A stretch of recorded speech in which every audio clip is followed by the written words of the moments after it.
Alrighty, let's go ahead and get at it. Got max life here for my anti-venom. I think I'll run. Really have a whole lot of HP right now. Might go ahead and run an attack speed potion until I can build up my attack speed again. It's at 80. Yeah, I think attack speed will probably be best.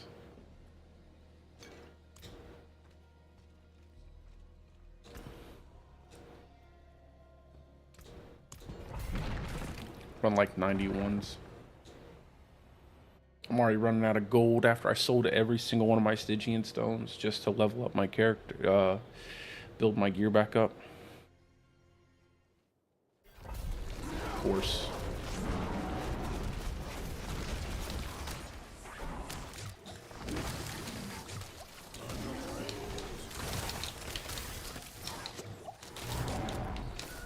Oh my god, dude.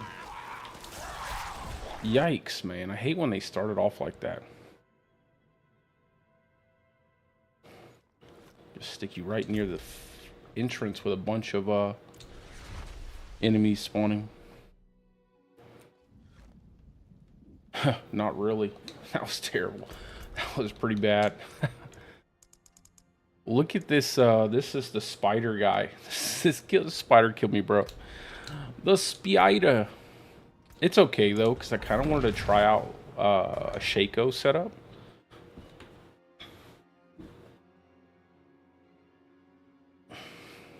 Oh, I mean, it does kind of suck because I have to do this pit farming. Oh, look at that, back again.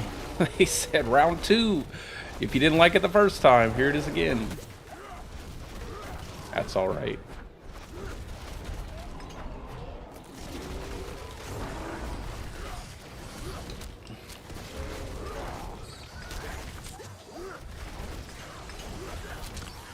Oh, by the way, Kettle, I seen your messages. I had just went away.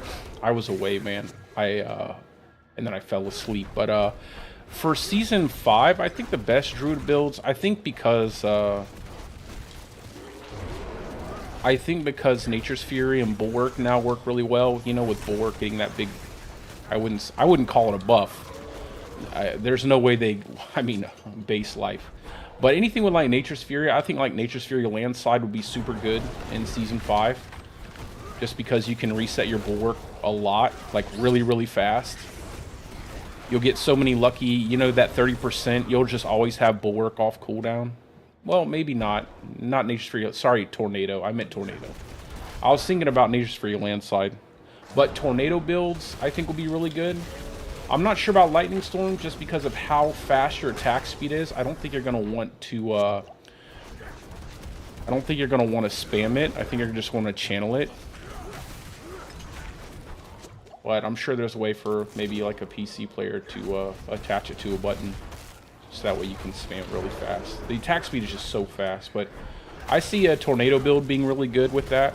Like a Nature's Fury setup, especially with like how they've made Landslide better. So you'll get procs off of that. You'll get Landslide coming out. You'll get free, you know, you'll get Bulwark on cooldown all the time. You'll have like a massive barrier up and unstoppable. So I think it would be worth trying out in hardcore. Like build up a ton of HP and then you should be good to go. You gotta love those wallers, man. I love how they just pop up in the worst times.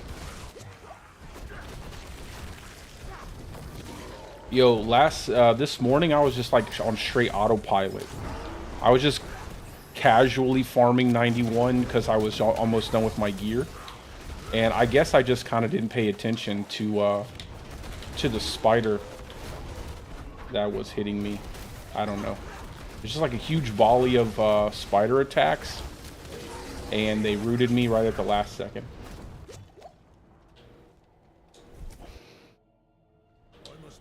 Yeah, you'd still need to run Tempest Roar. Yeah, of course. Well, I don't know. Maybe not. Maybe not. I'm sure you can run it. I don't know. You probably want to, man. I mean, that if you find a Mad Wolf's Glee with damage reduction on it, like a greater affix to damage reduction, that is ridiculous. Like it's an insane amount of damage reduction. Plus, it also has life, you know. So it's like you get everything on Mad Wolves. It's a really great unique item now.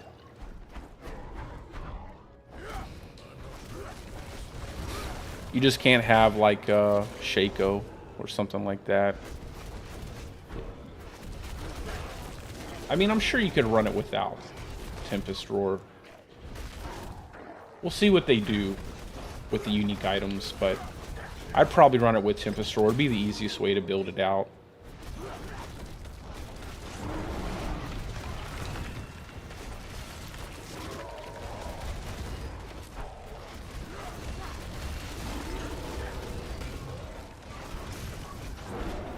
And then obviously, you know, anything that can... I still think anything that runs like this setup, like Bulwark, stuff like... Not Bulwark, but Debilitating Roar, all that stuff is still going to be really good. All the damage reduction changes they've made too. Like, there's so many damage reduction changes that they made that I think a lot of builds are going to be viable without... It's just unfortunate because it feels like every build is going to be quick shift. That's another reason why I think running a werewolf setup is going to be the best, just because of quick shift and heightened senses, man. Quick shift, heightened senses, and venom, all that stuff. It just naturally falls into shape shifting, you know.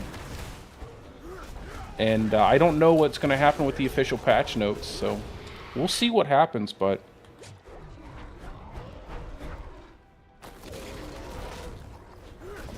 I just think the way they have it all built out, you know, you take a massive damage loss if you don't go quick shift setup. I mean, it's pretty big. Like, even on this, just because of the way quick shift is designed, and I'm not a big fan of always running quick shift, but if you look at even with the amulet I have on, just the way quick shift is designed, it's a +3. It was a +2. It's now a +3 because I crit on it. And it's like the amount of damage you get from it on quick shift, it's like 48x. If I use the normal amulet, it's 20 something. I mean, look at this, 24, and just 3 ranks gives you that. It's like you kind of want to have that, and you're gonna probably run a Zenith ring too, just because of the amount of ranks you can get from a Zenith ring. So, and if they buff the Zenith ring even more, I feel like they're just kind of pushing you into quick shift builds. I was going to play that game, The First Descendant, today. I was going to play that on stream. But it was down when I was going to set up my stream, so I decided just to play this. I'm kind of excited to see what that game's all about. I like looter shooters, so it looks really cool. I know it's a free-to-play game with a cash shop, but I think most people are saying you don't really have to engage with the cash shop. So that's good. If that's true. If it's not like super pay to win. I always see a lot of people who enjoy it, like really like a game and want it to succeed. Even if it's pay to win, they're always like, it's not pay to win. But then it's like, if you really look at how they have everything set up, it almost looks like they have it set up like they have it set up like Warframe. Man, I loved Warframe when it first came out. I wasn't a big fan when they changed everything. I just kind of liked the way it was when it first hit. To me, it was a lot fun. A lot more fun that way.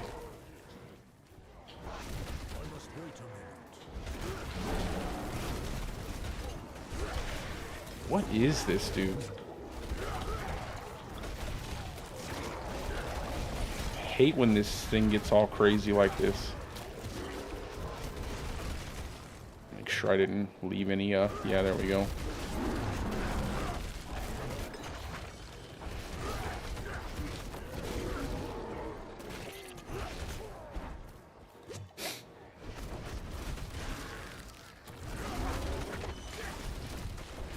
I tell you what, though, I am not looking forward to another season of, like, this quick shift, man. I really hope they, like, I wish I'll probably make, I'm going to put it in a video now that I actually have time to sit down and start doing some streams this week and make videos.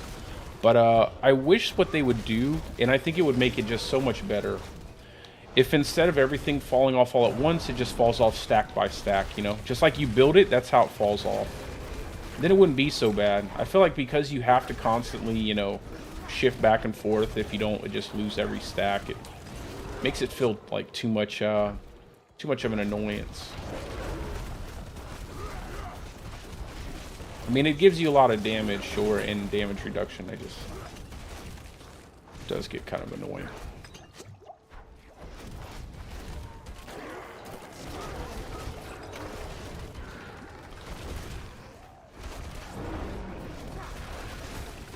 I tell you one thing I hate about the wind shear is just the fact that like every single, like no matter what tier I'm running in the pit, it feels like I run at the same speed.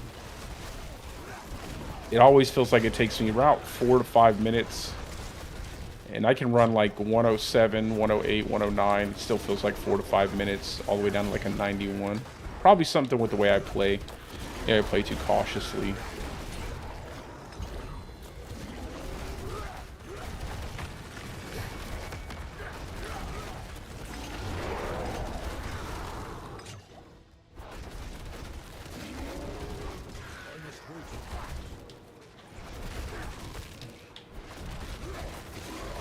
If they don't change anything with wind shear, it's still going to be a really good build, depending on how much they nerf that sword too, man. I could never find that sword on the PTR. I was trying so hard to find it in hardcore.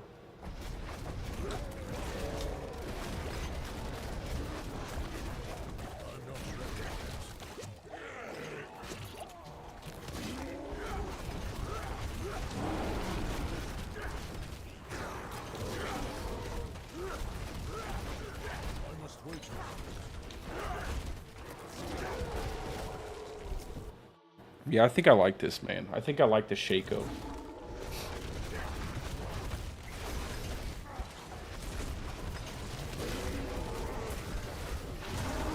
It just feels like a little bit better having that extra damage reduction. All I need to do, though, is max out my gear all over again. And then I think the biggest thing I need to do is once I max everything out again, I'm going to try to possibly get like double crits on a lot of the damage to distant affixes. It's probably the next thing I'll do. It just costs so much gold. So much gold. And I don't really want to farm a bunch more gold. I'll just sell like all of my Stygian stones that I get. And if that, you know, that should cover me.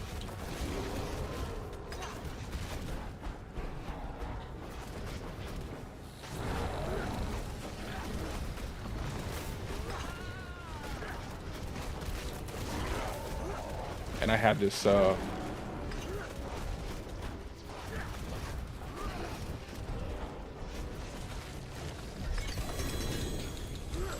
thing set up, bro.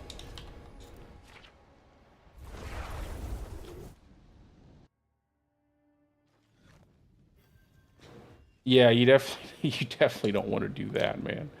Like, I'll get everything leveled up. Man, that sucks, bro. I can't believe I died. I was straight on autopilot, man. I was, I'll show you the one. I was just finishing up leveling up my Tempest Roar.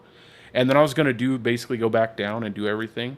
But I got like straight on autopilot. I don't even think I used any of my cooldowns. I kind of just let my guy die. But that's one of the issues with this, build. It's just not, to me, it's not like a lot of fun.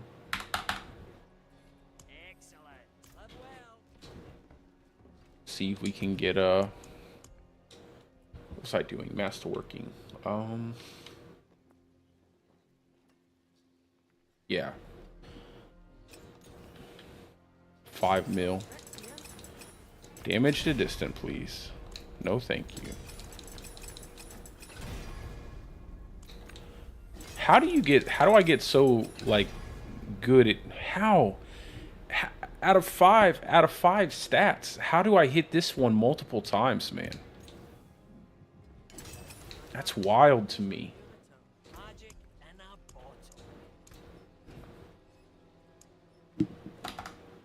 Yeah, I'm not a big fan of this system that they have. It's definitely not friendly to people who don't want to, like, go crazy with their grinding, bro.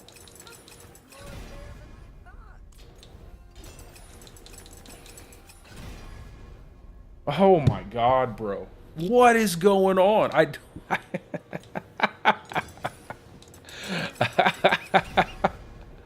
Oh my god.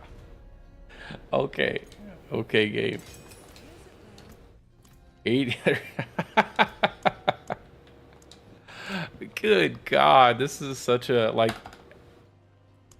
Oh, man.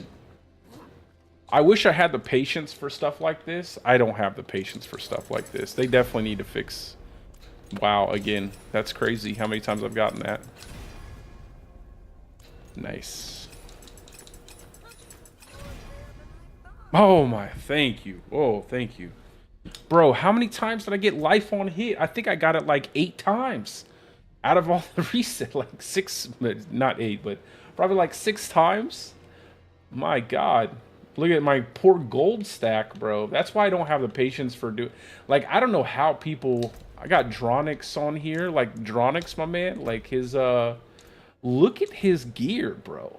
Like, how much money did this guy get? How much gold did he farm throughout the season? This is insane, bro. Granted, it is on softcore, and I'm on hardcore, but... Holy cow. Like, just these rolls, like, triple crits on damage to distant... That's wild. Wild. How did you get that? That's crazy to me. Whew.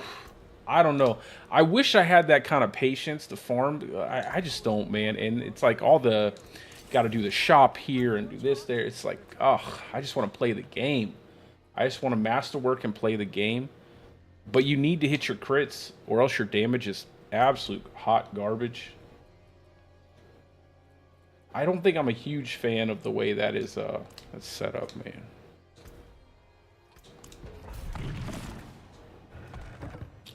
I think it was fine on the PTR, right? Because on the PTR you could get to pit tier 200, and it wasn't really that hard to get to 200, right?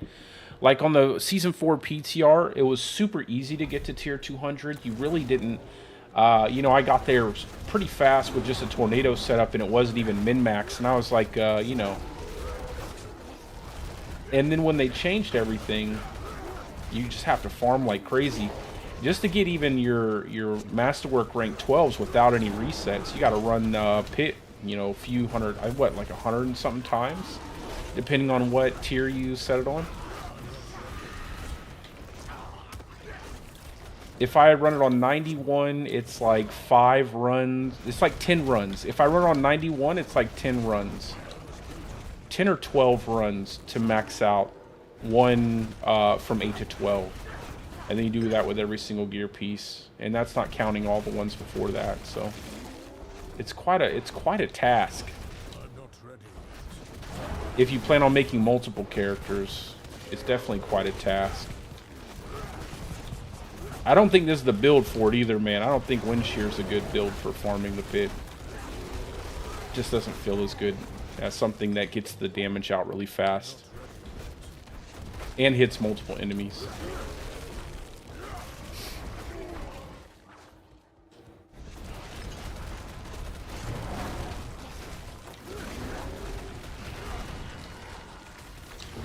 What the hell just happened?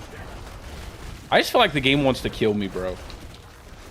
The game is like, okay, I know you want to do some pushing for max roll, but we really want to kill you.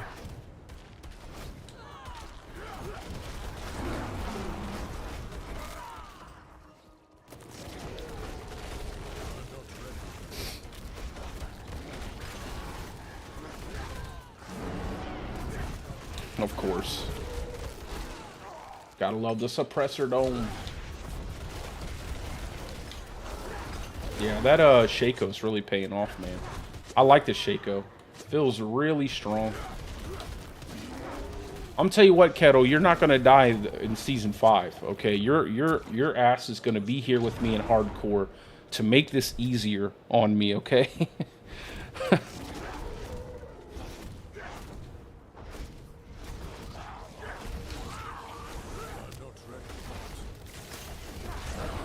I need a hardcore partner in this.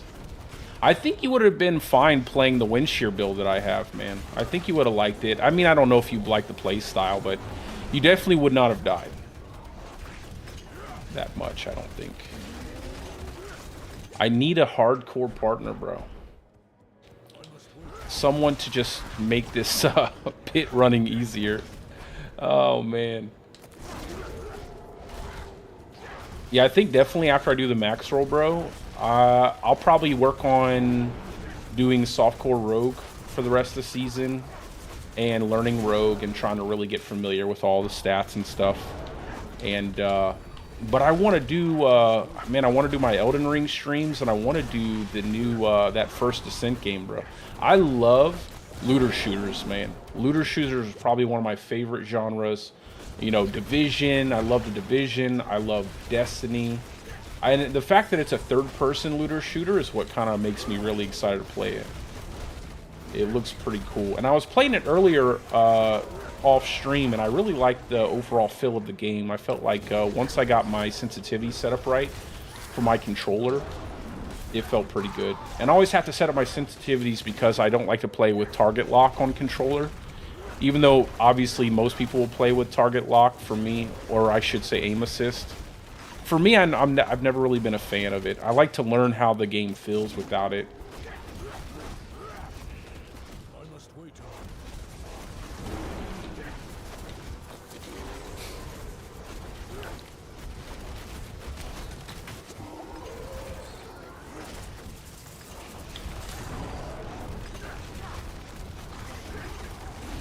Dude, I wish I had that ranks to defensive skill chest plate I had with this Shaco, bro. Oh my god, that would be so much damage reduction. I had a +5. I had hit 2 crits on the defensive skills, so I had like +5 to all my defensive skills. Wish I had that back.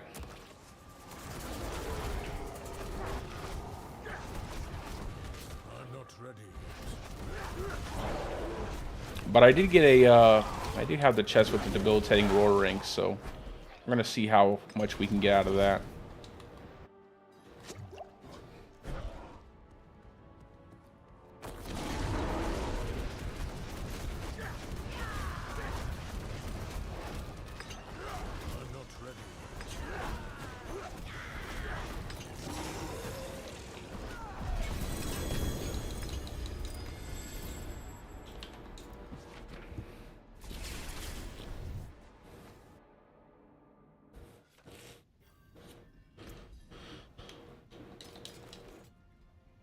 Spirit. I should probably sell some of this stuff, but I gotta build my gold back up, man. We'll just keep leveling my gear pieces, though. We'll do like a bunch of these 91s, like 10 of them. Then we'll turn them into crafting materials.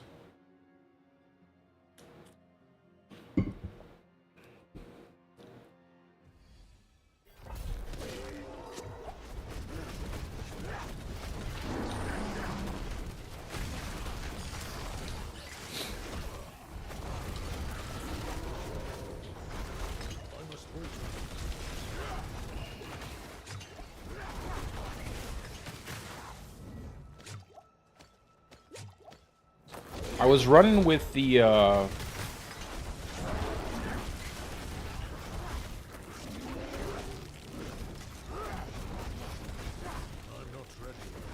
was running with my Andariel's Visage. I really like Andariel's Visage, man. I just feel like they gotta change that poison resistance to like poison damage. I feel like if they change that poison resistance to like a massive roll of poison damage, it just would make so much more sense. But I don't know how other builds use that Andariel's Visage. I don't know if people like to cap out their poison with it or something like that, but I just think it would be so much better. Just because there's not really a lot of, and you got damage over time rolls and stuff, but there's not a lot of building up damage, poison damage from specific sources. I think Druid has like 1 node in Height and Malice that gives you poison damage.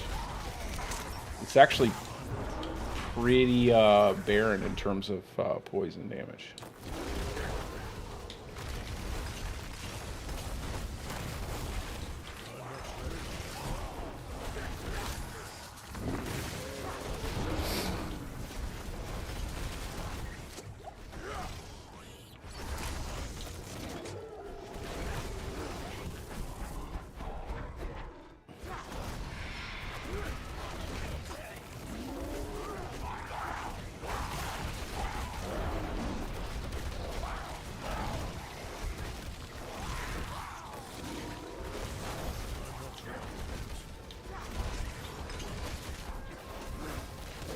I kind of wonder how they're going to be tuning up the crowd control in the after the PTR. Like, how much are they going to reduce it?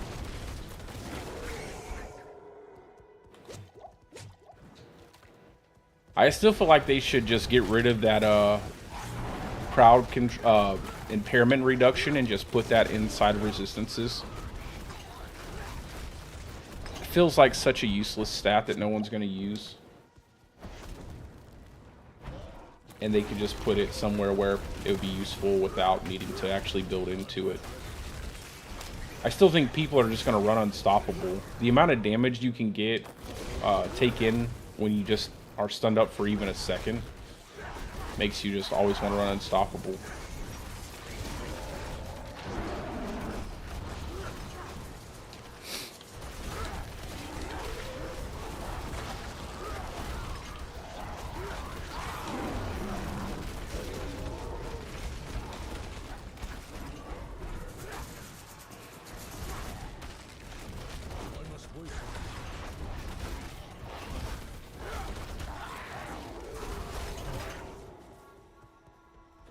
Slow as molasses.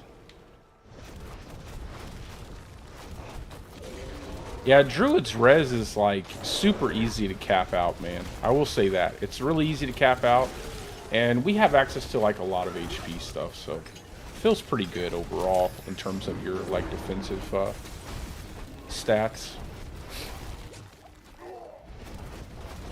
Now with the changes too that they're making, it's going to make a big difference in the overall survivability of the class. I almost think it's going to be one of the best classes to play in hardcore if you're kind of not sure about how, you know, sure about all the mechanics and stuff, or your overall ability to like dodge stuff. It will be interesting to see. I'm kind of excited about that boss. I'm pretty excited about the bosses giving you, you know, debuff stacks. I know a lot of people were worried about that. I wish they would just reduce the HP of the bosses and then make you have to dodge mechanics. I think that's perfectly fine as long as you balance it out, right? There should be a need to dodge mechanics, but you shouldn't have to spend like the majority of your run just getting through. Like, I wouldn't even say 2/3 of your run is getting through the boss still. I'm fine with the boss taking extra time because it is a boss, but not that much. The HP is too high, I think, still.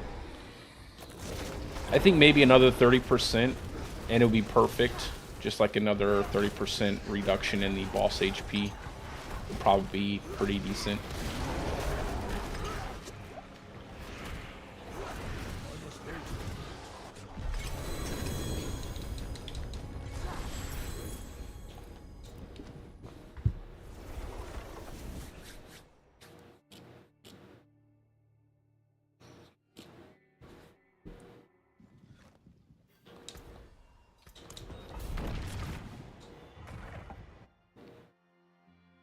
I sold like 22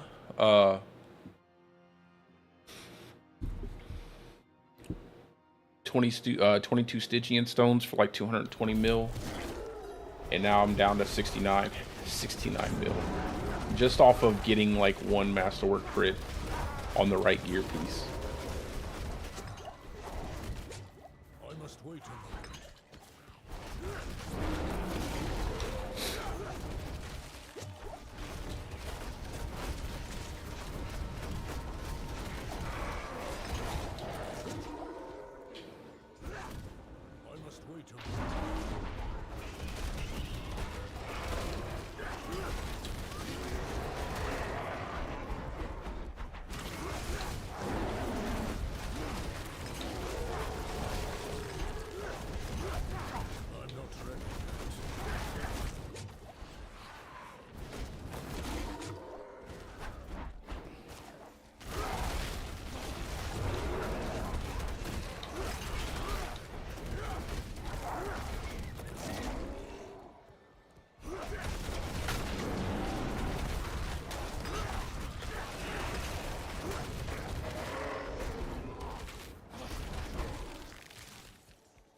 The good thing too, after the PTR, once I hit those official patch notes, bro, I'm gonna just get build planners together for several builds.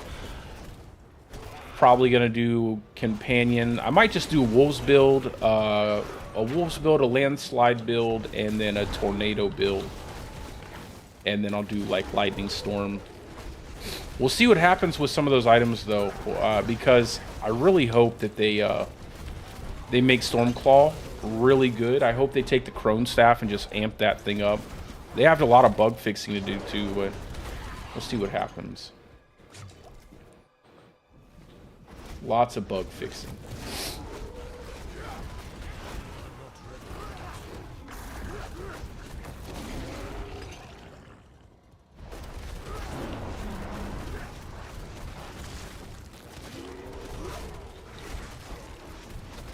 And overall, I think for the new content, I feel like people are being a bit too harsh on the setup, but I think that's mainly just because of how poor the rewards are.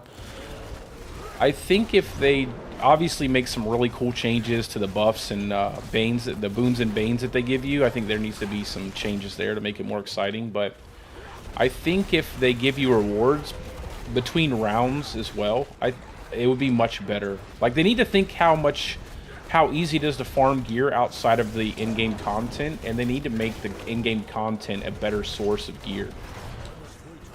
Or better source of materials in general. Like, when you get to the end game, you should be able to farm the in-game content. Like, you should be able to farm the pit if you want to. You shouldn't have to, like, go into, like, multiple other areas just to get, you know, different crafting stuff. Or I feel like you should just be able to farm one thing if you choose to. Especially because it's in-game. Like, if I choose to farm the Infernal Horde, I should be able to get all the, you know, materials I need to do just about anything in the game. Same with the pit. If I choose to farm the pit only, I should be able to get all the materials. Like Angel's Breath.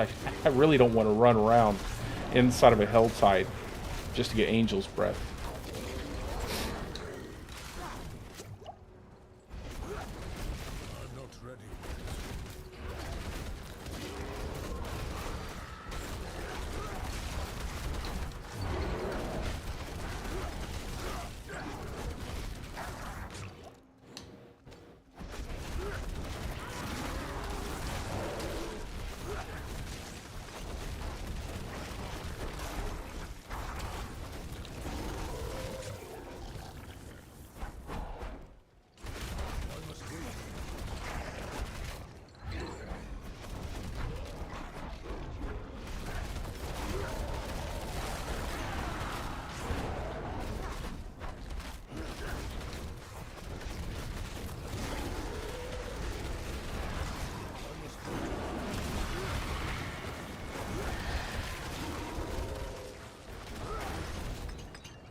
The Blood Bishop.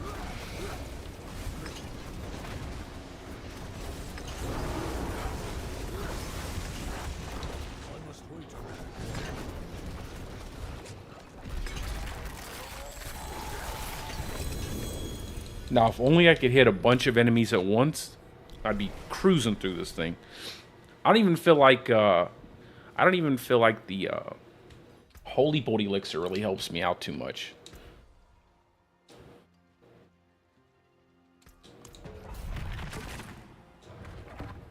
Hey, what's up?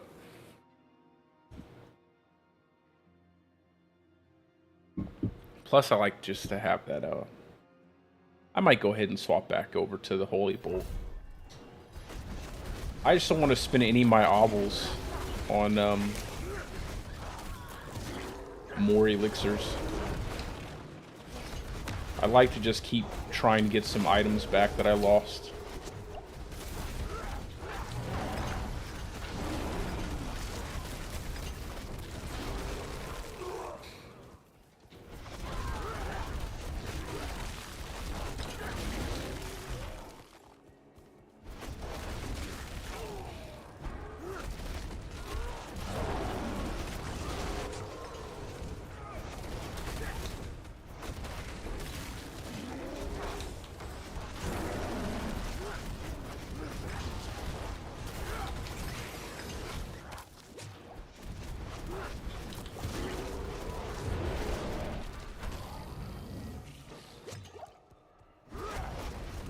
tell you, that's where Cyclone comes in handy with these little snake dudes. When they power up and they try to come and melee the hell out of you, just use Cyclone to push them back and they stop.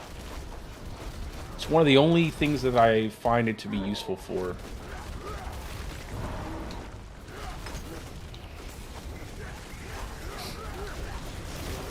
Obviously, I just used it for no reason.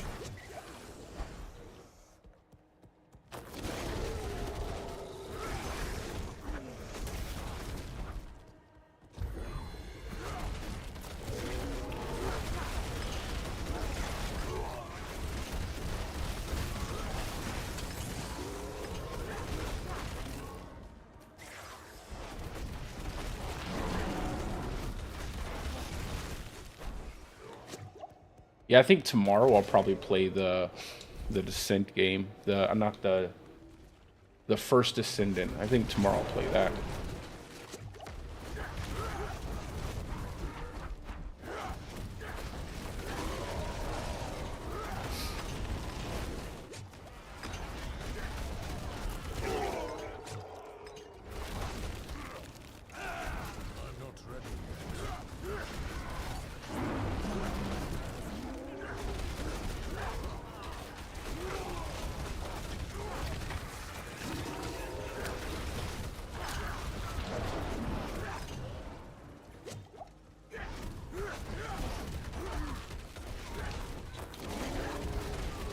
Hopefully we get lucky with these second crits and get at least maybe 1 or 2 of them on damage to distant. That'd be nice.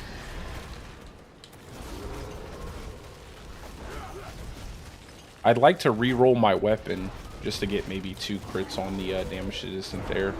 It's such a large roll, man. Such a big difference when you... I think, what is mine at? Like 380? You can get that Joker way above 380. You can get it like close to 500 if you hit it all, I think.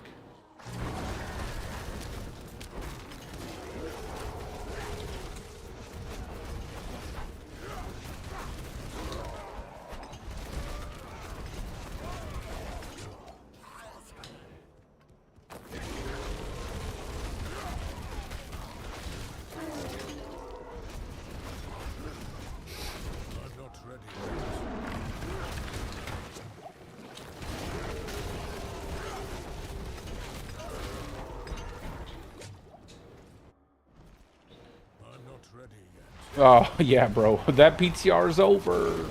I wish, brother. I wish I had been able to spend more time on that PTR, man. I just couldn't. I could not. I did not have the time available. Plus, my God, man.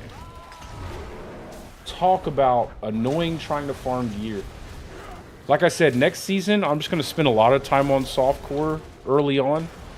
So that way, if they do have another PTR like that, I'll be able to test out more things on Softcore.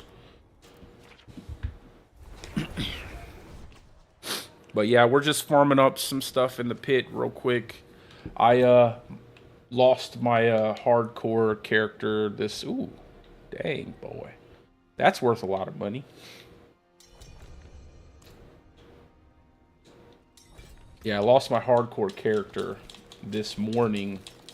I was casually farming, went on autopilot, wasn't paying attention, got myself killed.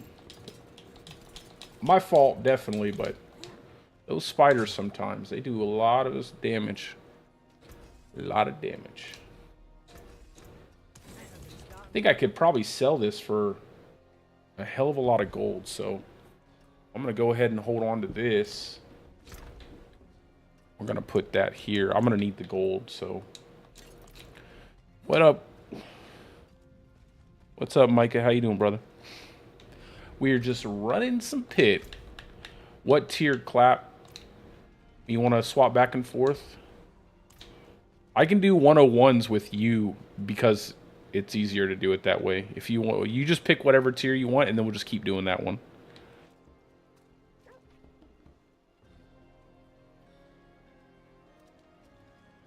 I'm comfortable if you want to do 101s.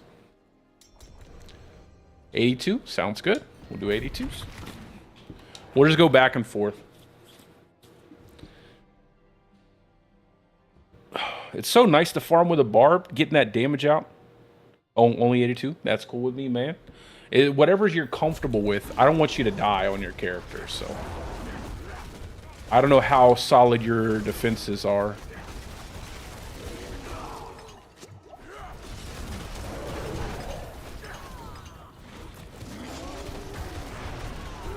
But it definitely helps having something to like pull everything together like that. Just makes it so much easier.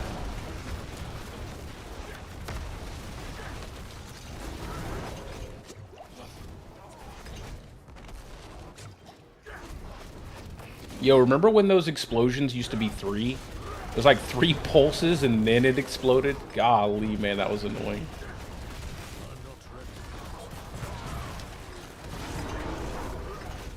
You shouldn't have to worry too much because I have debilitating roar, so it shouldn't be too bad. Man, those... I'm telling you, some of the normal enemies, like the damage output is just crazy. Like those lichen damage over time trails that they leave behind, that stuff is ridiculous. I don't know how they have that tuned, but it definitely feels like they're not really that they have that damage way too high. Same thing with the spiders, like normal spiders, whenever they hit you with the entire with their little volley of spider damage, or webs or whatever you want to call it, that also feels a bit overtuned. Same with like electrified obelisks. Like normal enemies, all of them super chill, no problem. Then you run across like a few different ones, like the wolves or whatever. You get caught up, you're not paying attention, they can definitely take your whole health bar.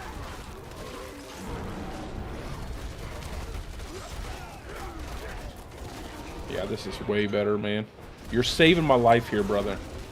I hate running this solo.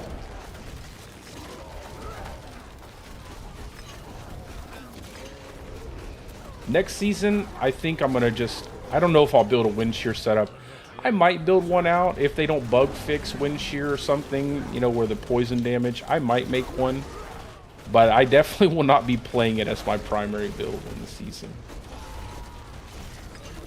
I'm pretty excited about Landslide. I'm pretty excited about Landslide still working with Nature's Fury. I hope if that's a bug they don't fix it, but...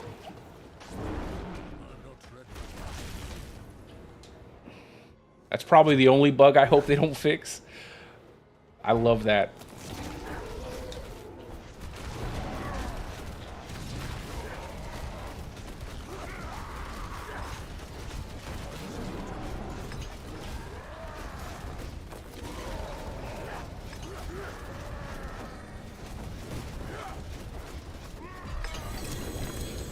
Yeah, man, that's so much better. So much better running with a person, another person. You can, we'll move up like one at a time if you want. Just so that way you have it unlocked. We'll do like 83.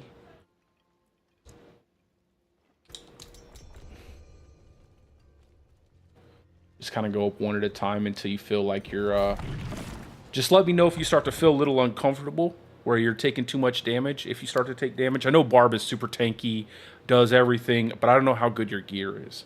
And then let me know if you need to stop and like upgrade stuff or whatever. Man, I love that, bro. That pool, all day.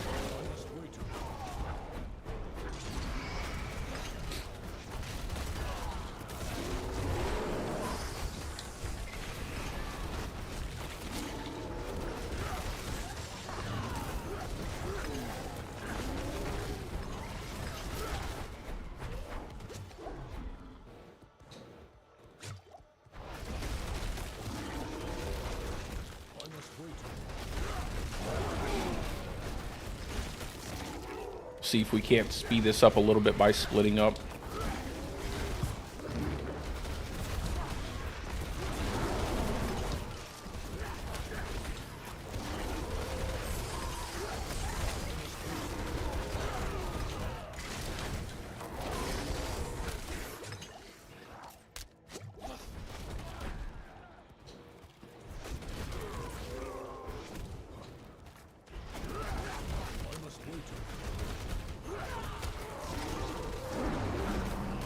telling you, bro, what I would do for a overlay. Oh my god, a nice overlay on the map would be just a nice little overlay. Nothing too crazy, nothing that takes up your whole screen, but looking up at this little tiny map is annoying, bro.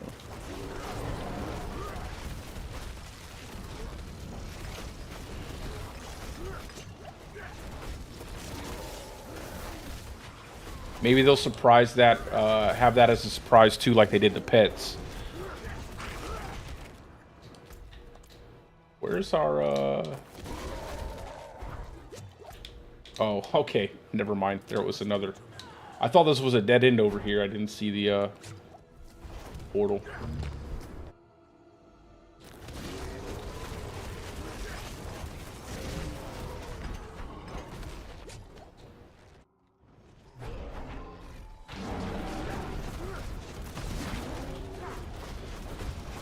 Should be able to kill him super fast if he...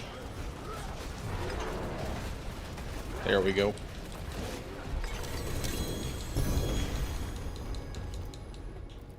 I need to use my obels.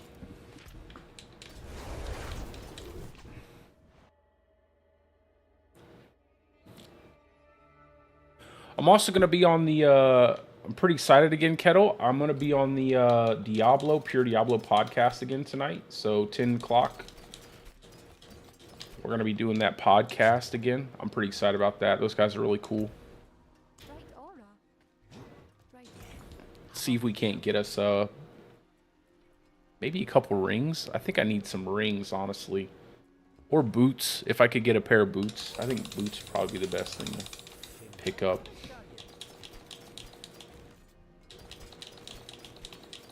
I'd like to get movement speed and the armor, but I don't think I'll be that lucky. I'll just do stabs.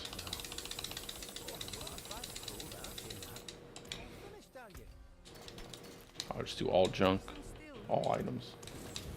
I'm gonna set this stuff in my stash real fast. I don't want to die with it. There we go. Alrighty. Back at it again. Yeah, I'm not sure how I'm not sure if they do it live. I think he like sends it to his editor and then they upload it later. I'm not sure what the topic is going to be. So, but I will post it once he posts it out. I'll post it in the description of a video. I got to do my post PTR video as well. So now that I have time, I'm going to do that video, kind of give my overall, you know, summary of the PTR. It's not going to be a good one, but it is what it is.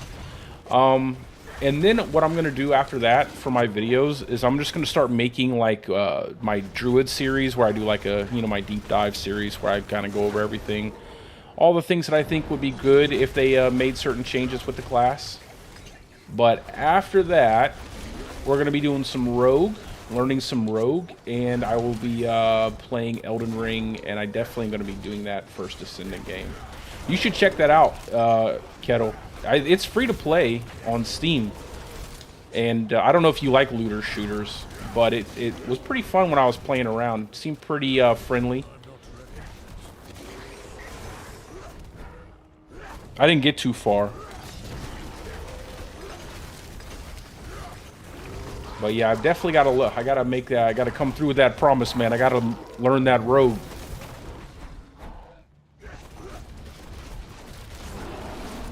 Because Rogue is looking really good for the next season. And it definitely fits my play style. If they ever bring, you know, if they ever bring Barb in a line with all the other classes, I'll definitely be doing some Barbarian. I have like a really cool lion cosmetic for Barbarian that I want to run around with. Just don't really want to play that class. Not until it's just a little bit, you know, just a little bit in line with everything.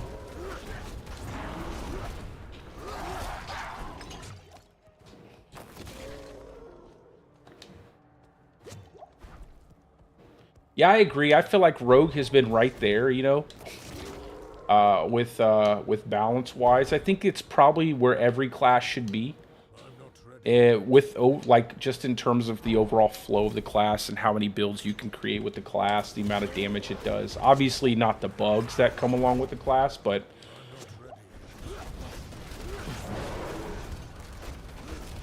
I've pretty much said like Rogue. At one point Necro was pretty good. I think Season 2 Necro, outside of like the movement speed issues and stuff that Necro had, I felt like the way the amount of damage Necro could do was pretty balanced in terms of the overall scaling in the game, like in-game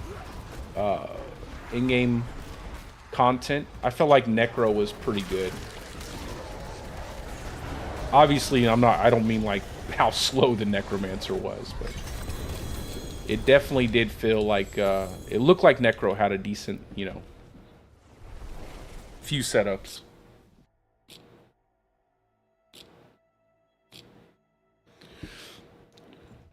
Yeah, it's hard, you know, it's hard not to use a bugged build now, though. Everything is bugged. Everything.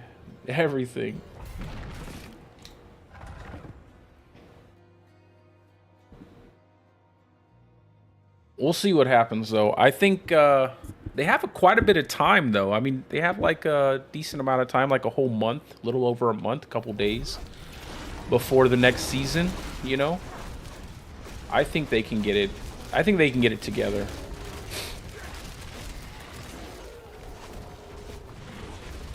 What do you think they need to do with the gauntlet? Oh, sure, we can do a Tormented after this. Yeah. We'll kind of break up the monotony of it. We'll kind of do like a Tormented boss, and then anytime we get like 2 Stygian stones, I sold like 22 of them.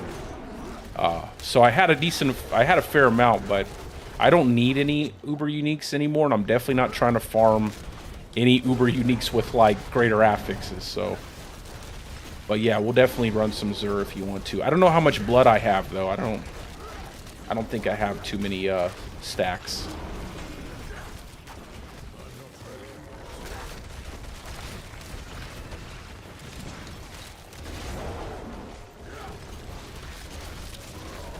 I am excited. You know, it was funny last time I was on the Pure Diablo podcast, bro. I had mentioned me and I can't remember. It was like Nerdword. I think he and I were talking about like raids, and it would be really dope if they put like raids in the game. And the fact that they're, you know, I think there's been like a data mine or like a leak or something that possibly having raids in the expansion. I think that's really cool, man. I know it's not typical for like ARPGs, but you know, who cares anymore? Like, just make a fun event, make a fun game like everybody can enjoy. It doesn't have to be, you know, exactly like it was.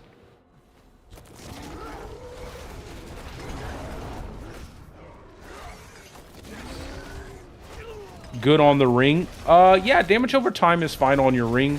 If you have a slot for it, right? If you're not running willpower. If you have willpower already, if you have attack speed or you have crit chance, whatever your build is, and you're not running anything else, you don't need the HP or anything, yeah, put damage over time on your ring. Or damage this season. So damage is doubled because it's bugged. So if you get damage or damage over time, it's effectively the same amount of damage. Yeah, definitely not mandatory. I agree. Nothing should be mandatory, in my opinion. I feel like that's the, you know, I never want people to miss out on anything just because they don't like specific content. So I agree with you 100%. They should not lock anything behind that raid. It should just be like maybe a cosmetic, right? Like maybe a cosmetic, something like that, but definitely not any really powerful items for your characters. I don't think that's fair for people who don't want to run the raids. Yeah, I've always felt like that. You know, more content, but not mandatory content. Because there are plenty of people who do not want to run raids. They don't want to do that nonsense. They just want to play solo, and I completely respect that.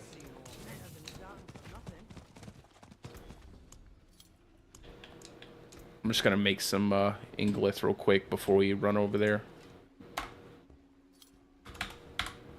That's one of the things I'm most excited about with the Infernal Horde is that, you know, we're going to be able to get Masterworking materials from the Infernal Horde.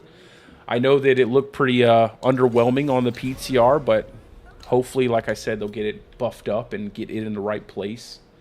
So that way when we actually get to go and tackle it. Oh, that's what I needed. Poison Creeper cooldown. Yep, that's exactly what I needed. I'm glad they gave that to me. Woohoo! I'm actually happy with that. They paid it back. Bro, it came back to haunt me. Life on hit. They can't every time. Every time.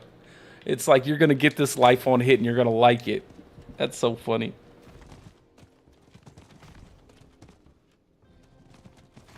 Oh, I agree 100%. They definitely need to have more cosmetics, more stuff that people can farm out of the game. I always thought it would be a cool idea if they took, like, you know, one class cosmetic for each class every single, I don't know, maybe week or so, maybe every 2 weeks. And they allowed you to, like, farm some kind of in-game currency that you could collect from just doing tasks and then spend it on those, you know, on those cosmetics. I always thought that would be a cool idea. Just give you something to farm up while you're doing your normal activities. And then once you had accumulated enough, you could purchase, like, the store cosmetics that they specifically were, you know, maybe they were old cosmetics, something that wasn't really selling well or wasn't selling anymore, stuff like that. Just to give players an opportunity to get those cosmetics if they wait long enough that they might want without having to spend money.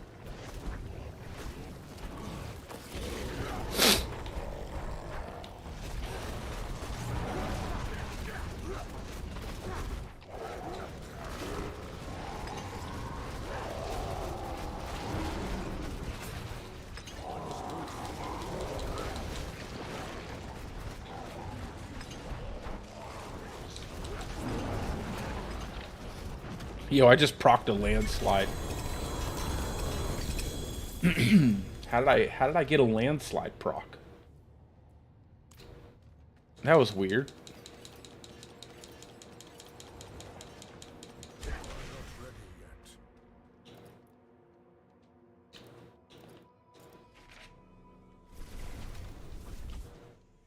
Oh yeah, I think it would be really dope, like auras, things like that.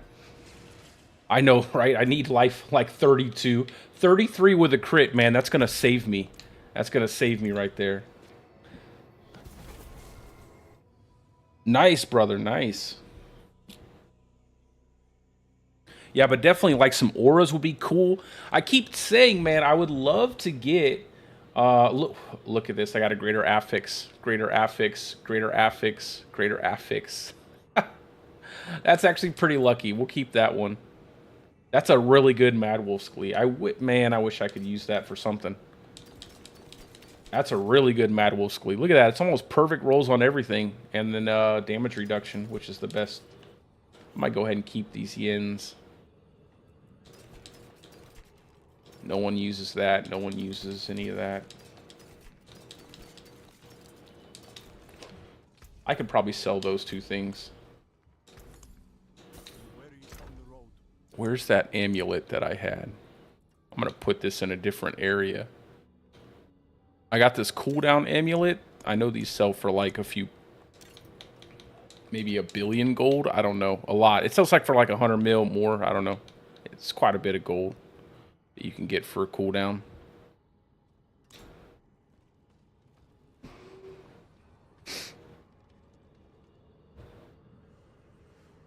Oh yeah, you can get crazy with the cosmetic stuff. I agree.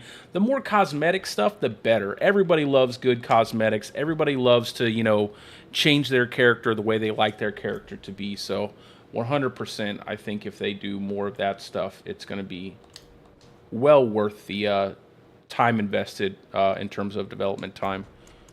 Because, I mean, that's what people enjoy, you know. It just gives you that difference between other players, makes you enjoy looking at your character a little more.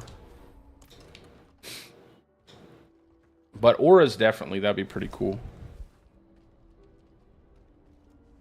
Yeah, Druid looks like it's going to be really strong in the in season 5. Oh yeah, I'm party leader. Sorry about that. We'll see though. We'll see where it kind of lands in the meta. I really hope that it's not just like, oh, landslide or bust. That's my concern. My concern is that it's just going to be landslide or bust. Like landslide, pulverize. I think a lot of people are overlooking pulverize. A lot of people seem to be overlooking companions as well, like wolves. So I feel like wolves are going to be S tier. Companion, wolves, pulverize, and landslide are all going to be S tier. And then I'm not too sure about storm skills. I hope they buff them up. That's what I'll say. Like lightning storm and tornado should be neck and neck now with the attack speed fix. If not, lightning storm might be a little bit better. But I do feel like with the cap to the thunderstruck node and the loss of shepherds, they definitely need to buff up storm skills just a little bit more. That way, because it's like you're effectively taking away so much from storm skills.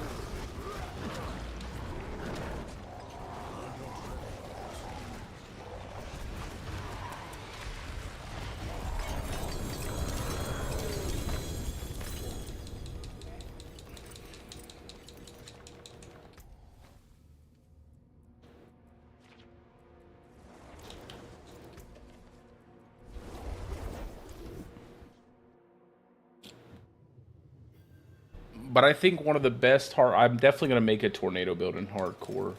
I wish they could fix the channeling so that way it actually would reset your nature's proc your nature's fury. Like instead of you having to like pulse it, you could just kind of hold it down. It would be nice if they would do that, because then it would be insanely good for nature's fury setups in hardcore.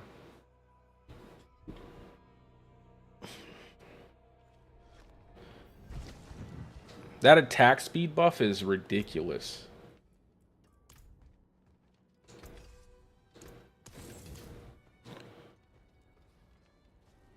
I don't know how many times you want to run the boss, but I'll just keep going until you're until you want to go back to the pit.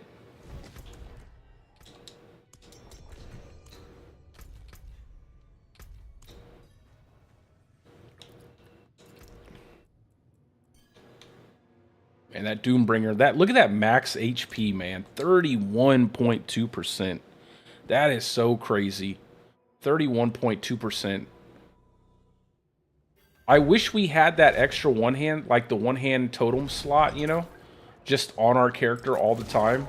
Because it would be really nice to have a Doombringer just for the HP roll.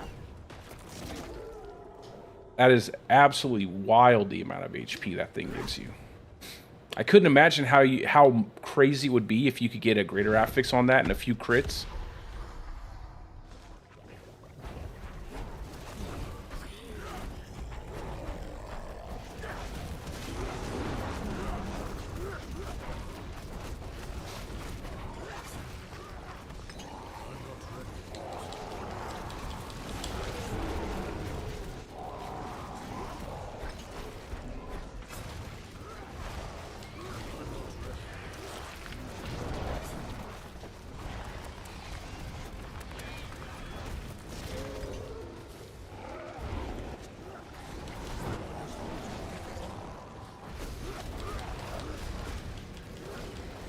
Don't take too many stacks now.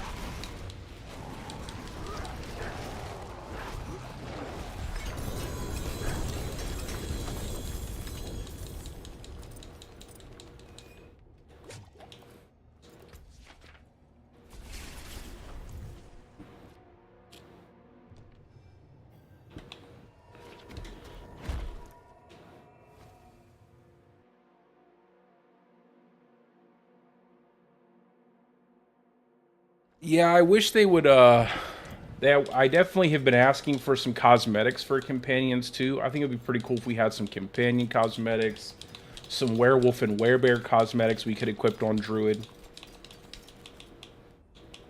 That would definitely be a world of difference there, and just in terms of, like, looking at your characters and stuff.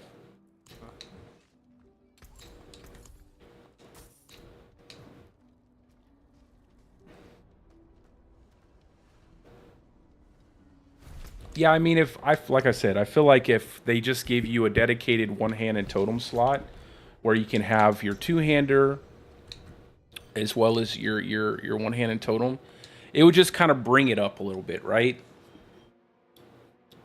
I also feel like with the nerf to see, here's the problem with storm skills, right? So storm skills had that uncapped thunderstruck node, and a lot of the reason why the uncapped thunderstruck node hurts so bad too is the fact that most storm skill aspects are terrible, right? So like Pulverize has the shockwave giving you a massive damage increase.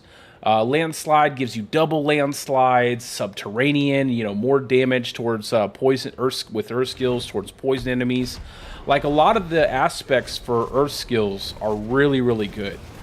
But the aspects for storm skills are pretty bad overall. Like Lightning Dancer, that's about all you have for Lightning Storm, right? Storm Chaser aspect is about all you have for Tornado.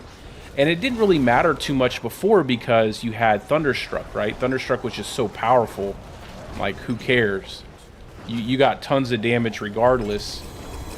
But now that it's not really strong, and now it's just capped at 40, I feel like they need to revisit some of the aspects for Lightning Storm and Tornado. Kind of buff them up in some kind of way.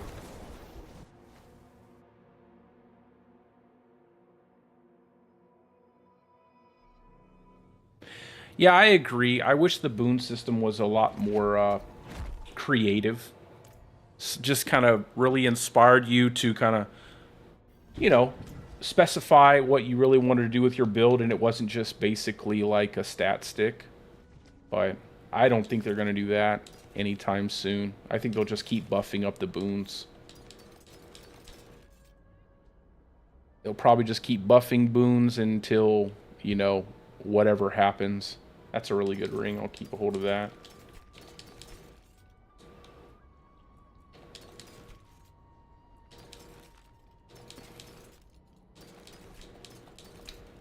Unless at some point in time they decide to rework the class.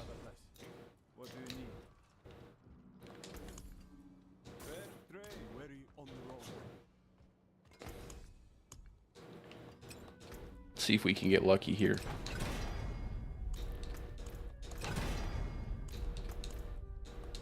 Need like a really high roll of damage to distant enemies. Of course. Trash. Farewell and good fortune. Yep, sounds good, brother. I will just go back over here and run like a 91.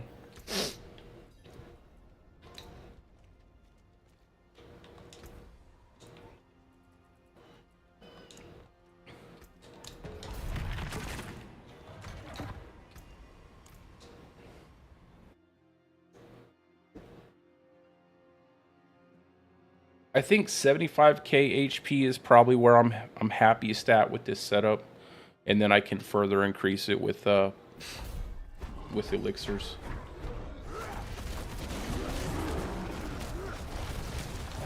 Man, they gotta fix that too. That animation where it goes through with the animation, but it doesn't go through with the actual ability. Oh my god, man, they're gonna get me killed. That's only been happening in Season 4. That never happened to me before since the game launched, but in Season 4, get a lot of that.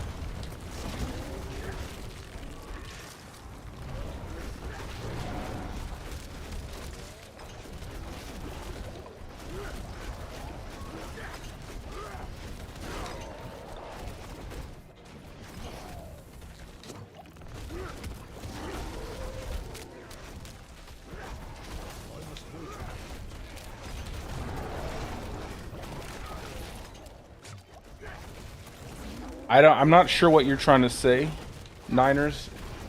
You said, can't play YU. I'm sure that's a typo.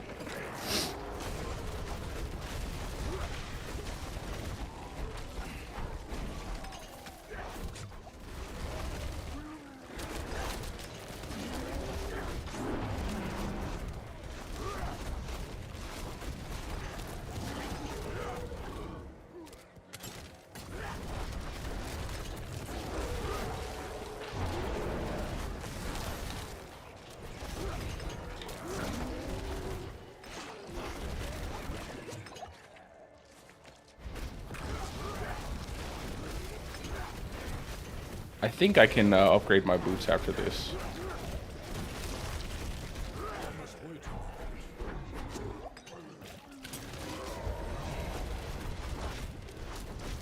Hey, what's up, Sky? Hey, Sky, have you been checking out that the new game that the First Descendant? I know you liked Helldivers, and I never really got a chance to get around to playing that too much. But the First Descendant's a looter shooter. It's like perfect. It's like a perfect game for me. I love playing those.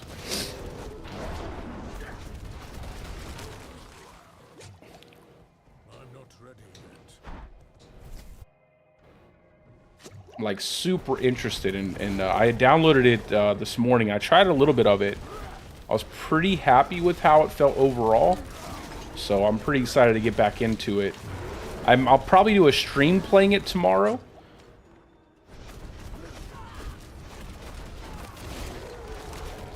It feels pretty good. Like the overall gunplay and everything, the aim mechanics feel good.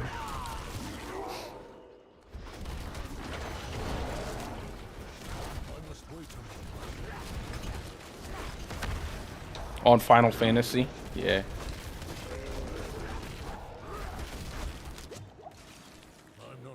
Yeah, the online Final Fantasy or the new games?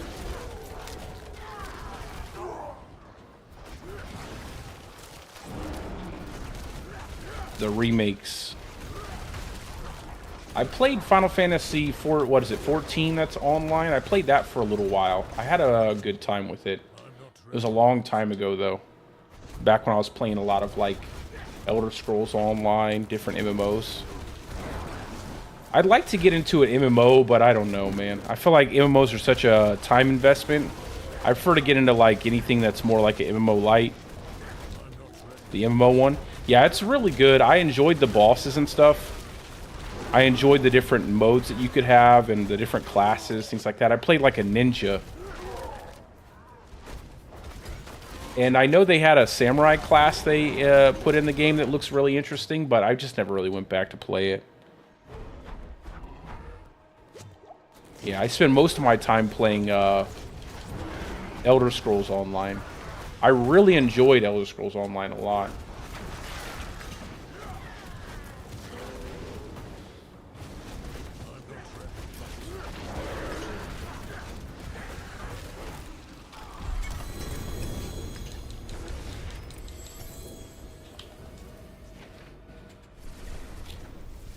You got Sage. I think I stopped when they had, I can't remember, maybe the Death Knight, the Death Knight DLC or whatever. They had released a DLC. There was like, forget what the boss was. It was some kind of like elemental looking boss.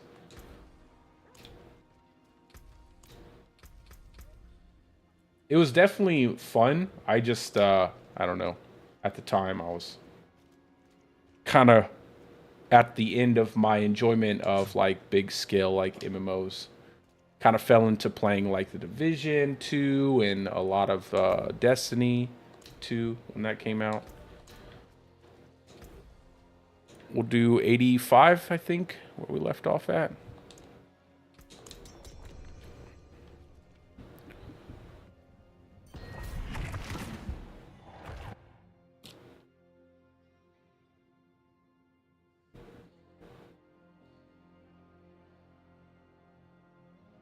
I was playing the Grenadier character. He has the, I don't know what the name is.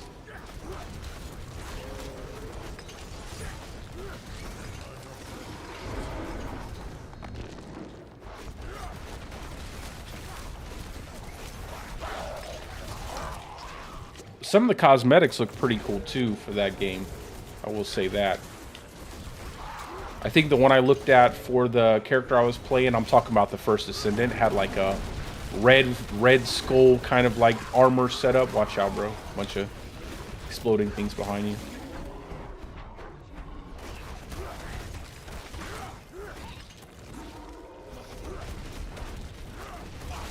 We'll have to see though how much I like it. I don't plan on spending any money on it.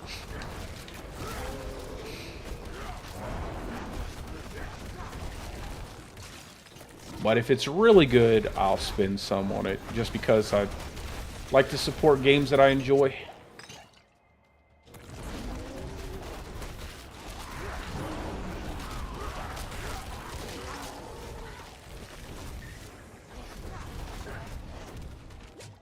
What's that one? I don't know the names of them.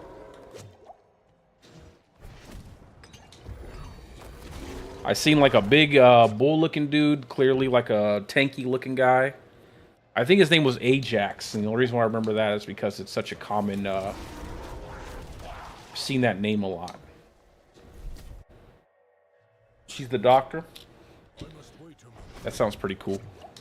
I seen a guy that a character called Blair that looked pretty cool, like a fire throwing character. There were a couple pretty cool characters. It gave me like strong Warframe vibes.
'89. Let's do it. All right. Bro, what's your HP sitting at now with the Doombringer? I imagine it's probably pretty high.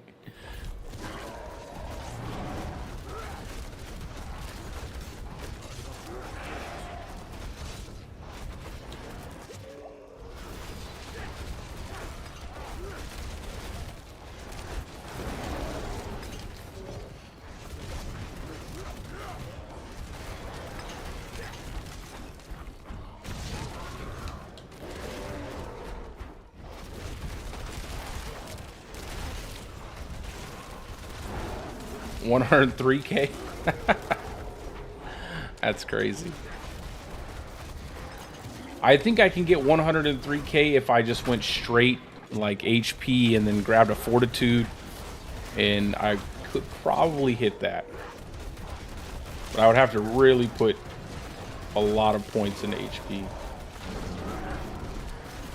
Pick up a couple more HP nodes.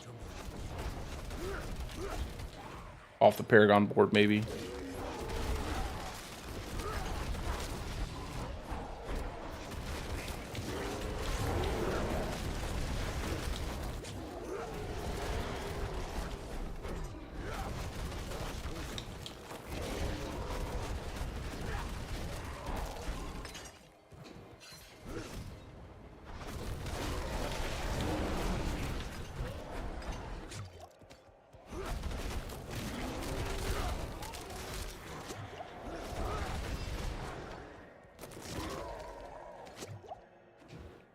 I see the aftermath of everything.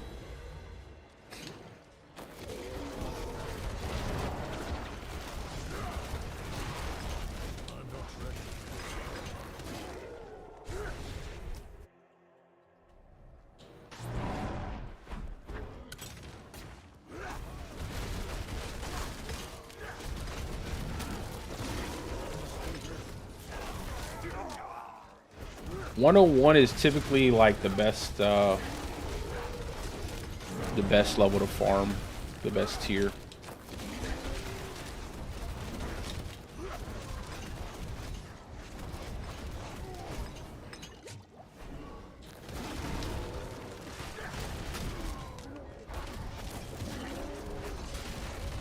I think I've unlocked all the way up to 109 right now without pushing.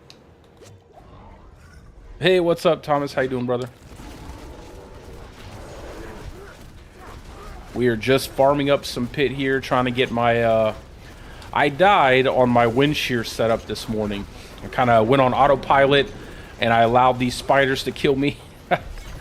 So I have to re-level up my gear pieces. Thankfully, I had a bunch of stuff in my chest, so I didn't really have to farm up a whole new character.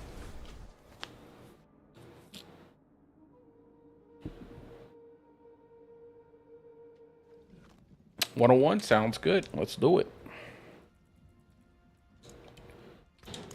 We'll stick together on this one. I'll just kind of stay with you.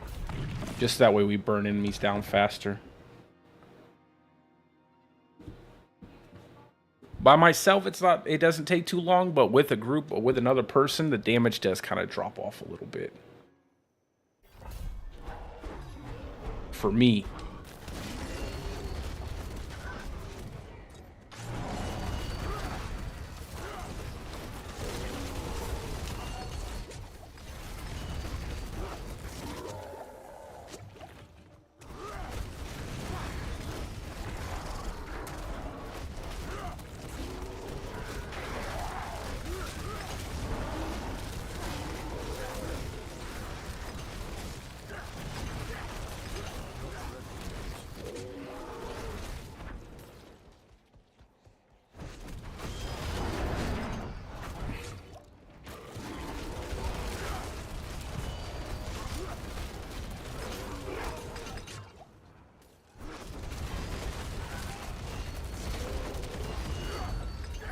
You know what I think would be really good? I've always said about like a PvP mode for the game, but I think having like, if they do like a really good season with like PvP, where they go back and they make like some different, like maybe 2v2, 3v3 battlegrounds type PvP, I think they should like gear lock it, like give you gear specific for PvP as well as skill specific for PvP.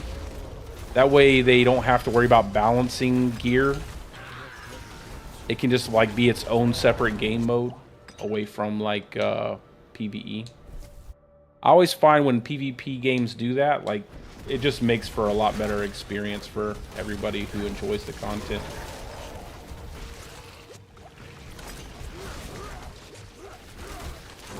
These spiders, they killed me.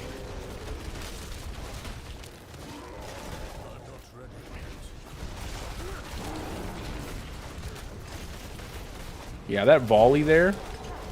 I think I got hit with a couple volleys all at once. I don't know. It definitely seemed like I took way more damage than I should have. But maybe I was, I don't know. Maybe I had like some lag spike or something.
Look at the walls, guys. I mean, come on now. Look at this. What is that? Oh my god. The waller enemies. The way they spawn walls sometimes.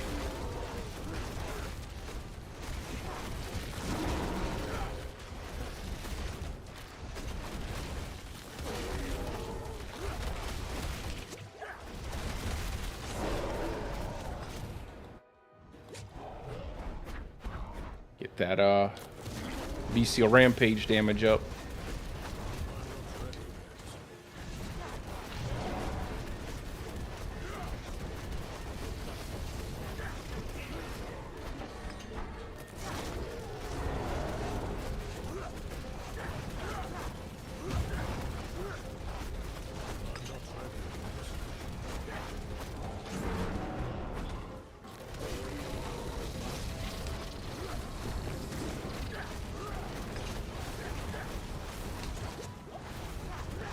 The Lilith.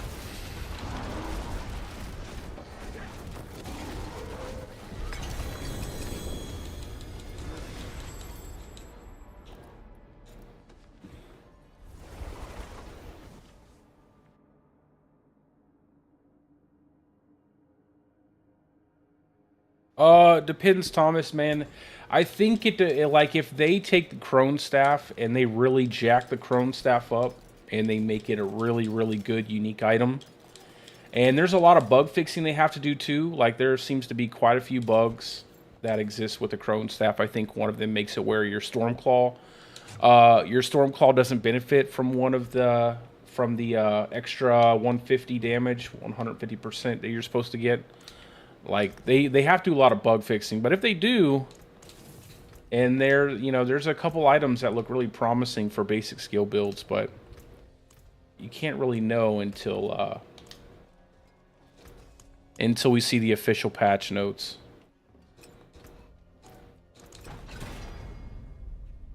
But I definitely think with some of the unique items that I've seen, basic skill builds will have a place in the season. But it probably something like Wind Shear still, maybe Earth Spike, double cast Earth Spike, stuff like that.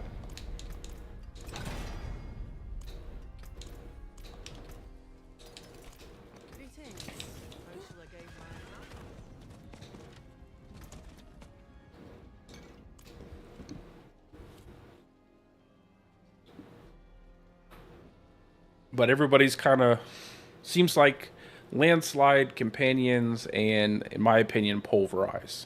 Those are the ones. Those are the builds I think that are going to be the best builds so far from what I've seen, barring any changes, which I'm sure there will be plenty of changes, man. I'm sure there's going to be quite a few. So we will have to wait and see what they do. I'll do like 50 more.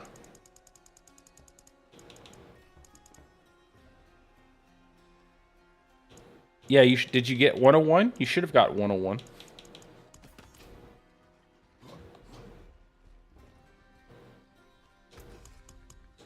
Go ahead and open it up. Yeah, I don't really need the armor. I'll reset those. Can you unlock it? 102?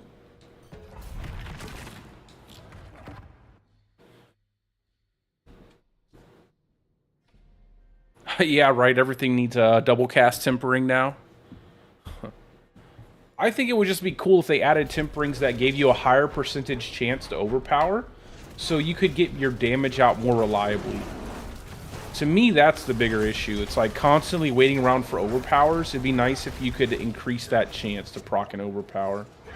But they are adding critical strike damage. They are adding overpower damage, so that's at least something to look forward to.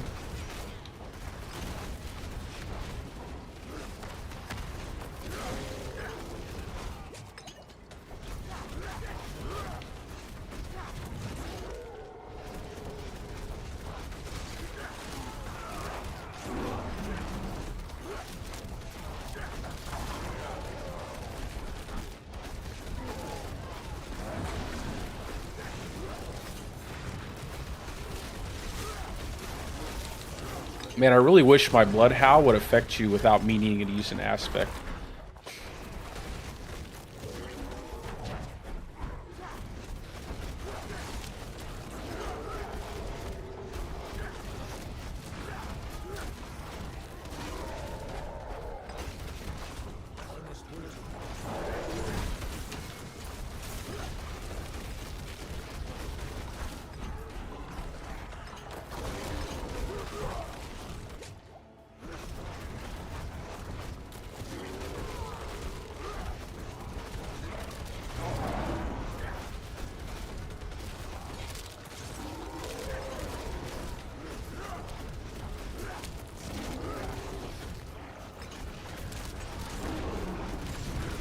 I think the only thing that with the Druid, though, it never feels like we're getting anything new each season. It just feels like they're kind of making things that are already, you know, pre-existing things better.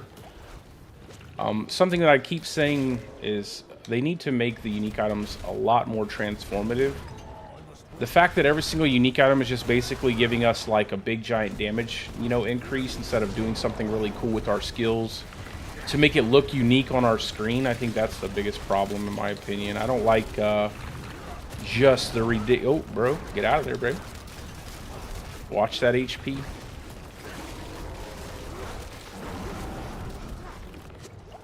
A lot of poison explosions.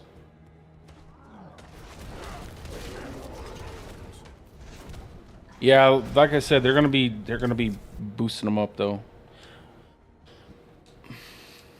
But yeah, I feel like the unique item should really do something cool to the skill that it affects, right? Instead of just being like these big damage. I'm not even sure if they should just have unique items that affect every class, right? Maybe the Uber uniques can do that. Maybe they can just design unique items to just affect specific classes instead of giving you stuff like Tebow's Will or a lot of the new unique items that they have planned.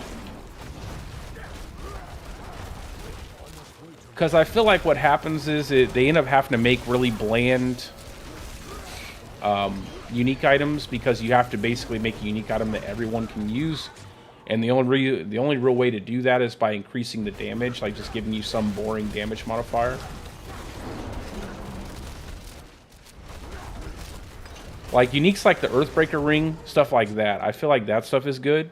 When they start just giving you uniques that are, you know, here's some damage, I don't think that's a great way to do it.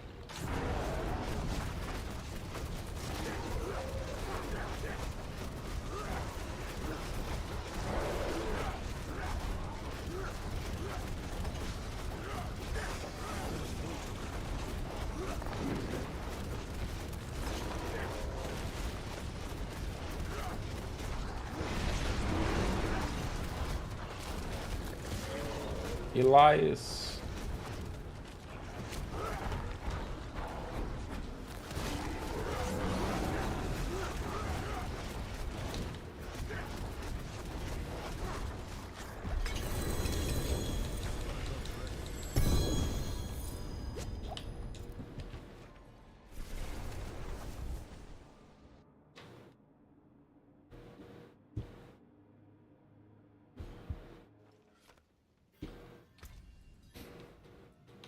I hope they add like some cool affixes to like Waxing Gibbous and to Tempest Roar. I think Tempest Roar affixes are pretty boring.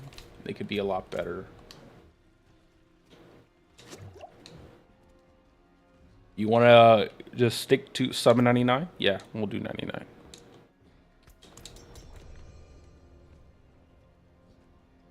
We could do 91s. I mean, 91s are fine too. I typically farm 91 solo, and that's what I, you know, just for the flat 50. 101s, you know, just a little bit too slow, maybe like a minute extra. Just because the monsters.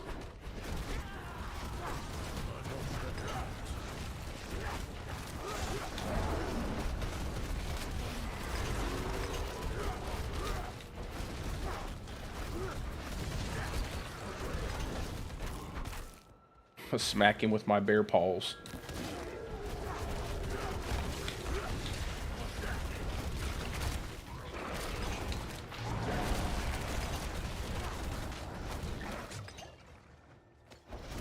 Just going back this way to make sure there wasn't anything. There was like a pack back here.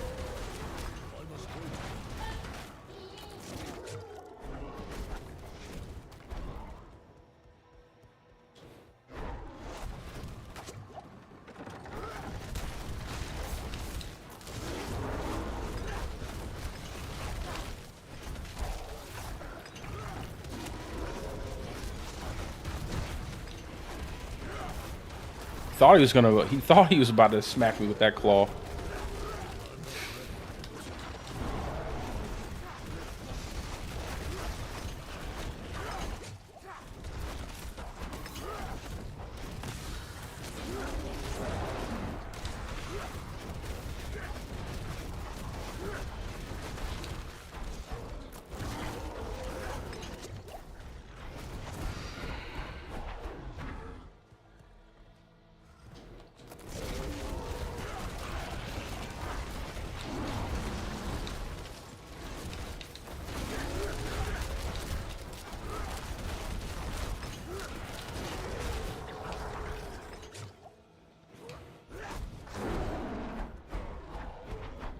I'm just going into the next area.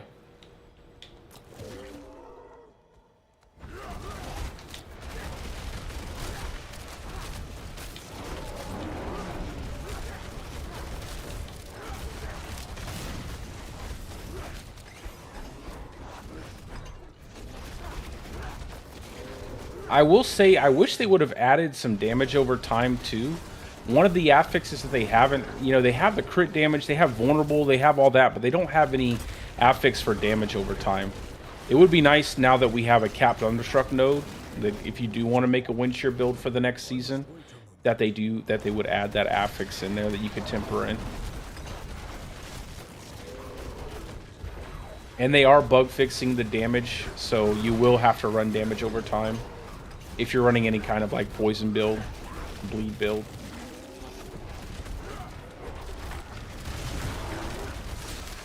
Which isn't really a big deal, honestly. It's like...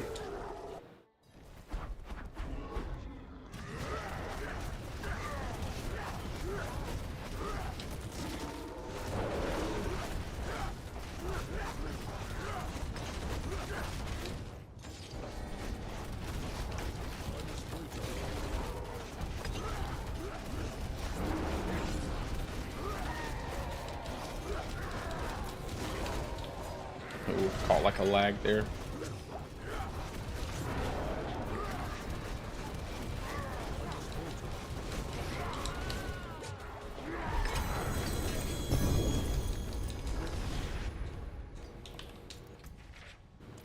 Got almost 2,000 obels. You want to run a 101?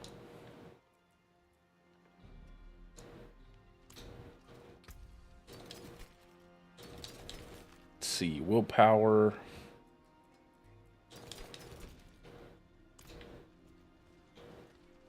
Is it my turn or your turn? No, it's your turn.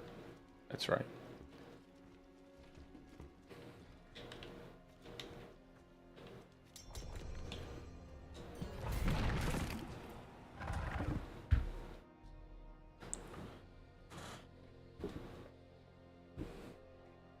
It might be better on time if we just drop it back down to like 91.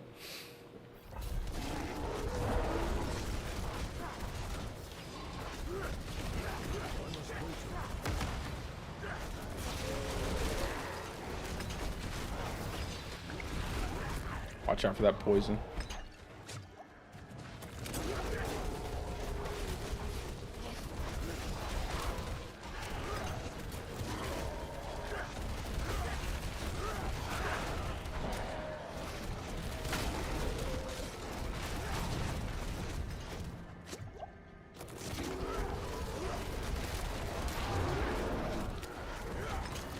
Oh yeah, Pulverize is probably the best for speed farming, bro.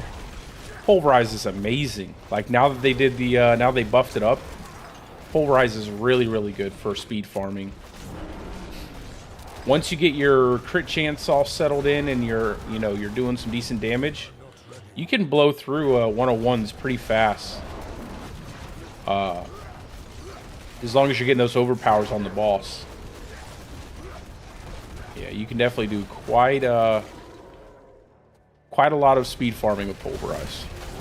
I think it's probably the best druid build, to be honest, for farming. Definitely the best one for leveling.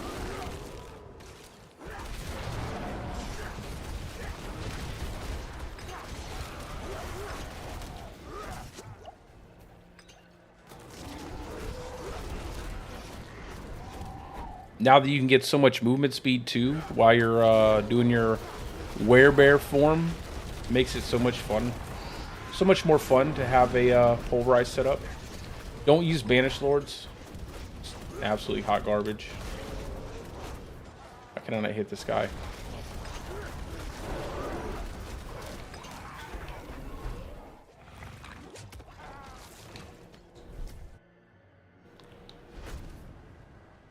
Yeah, you can use a Ring of Starless Skies. Some people like it without a Ring of Starless Skies. I have a Ring of Starless Skies on my Pulverize setup. You don't need it, but yeah, you can definitely run it.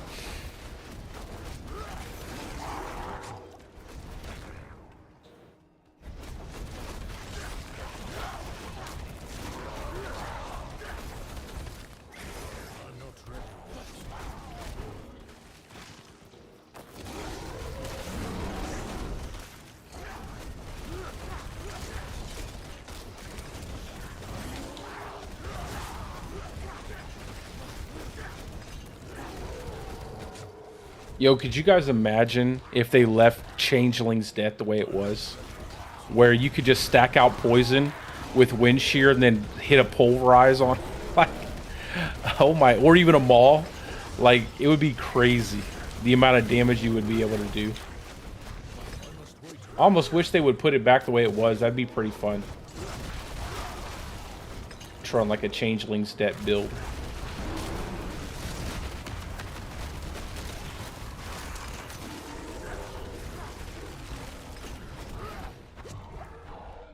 I imagine that's probably why they changed it the way they did, because they were probably afraid that you'd be able to do like insane amount of damage with Changeling's Death with the way they were scaling things in Season 4. However, with the, I don't think it would have been honestly that big of a deal if they had left it alone.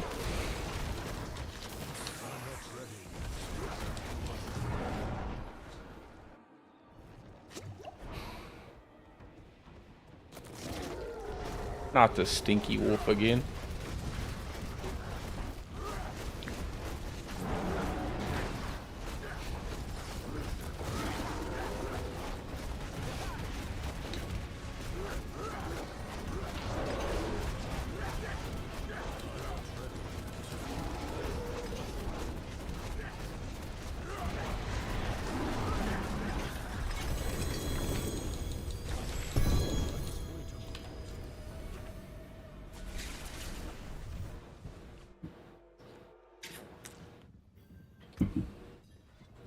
I'm gonna drop it down to oh, nice, got a nice ring there with a high attack speed. I'm gonna drop it down to 91. See how fast we get 91 done. I feel like if we can get it done way faster, then it'll be better for farming.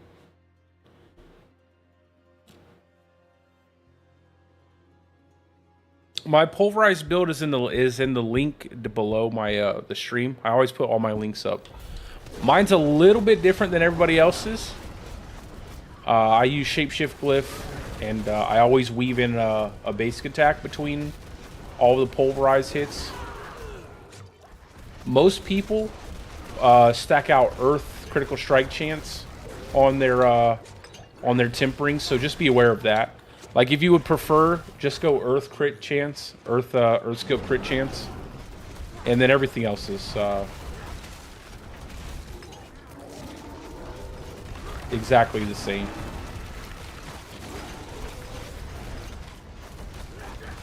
But I have damage to close.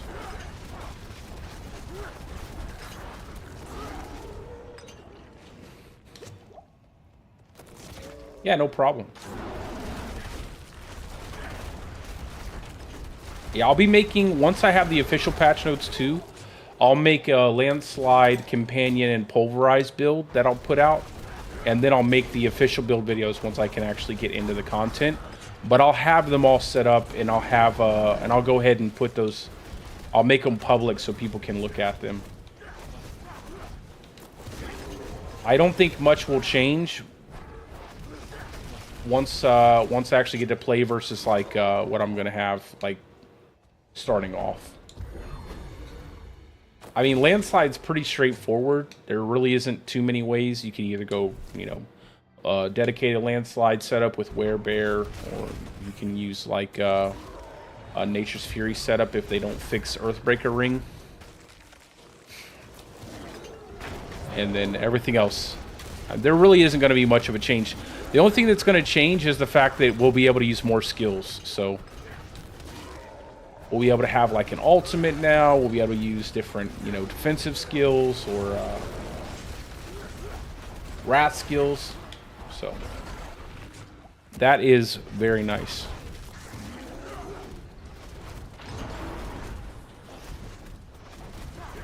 I think one of them is damage to distant, which is a little bit harder to play. I wouldn't recommend that one if you're not really good at kind of gauging your distance to get the most out of your damage. The one that I play right now is the damage to close version. I would probably recommend that one. It's a lot easier to play. With the damage to distance version, you have to really gauge your distance to get the most out of it. And it might be more tedious than it's worth for, you know, the average person.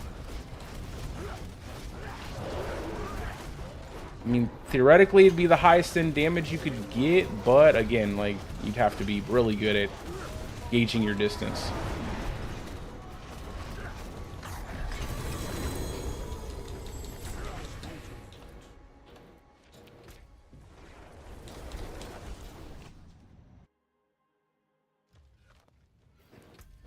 Most of it, the difference is just the temperings, though. There's nothing really too much of a difference between them all.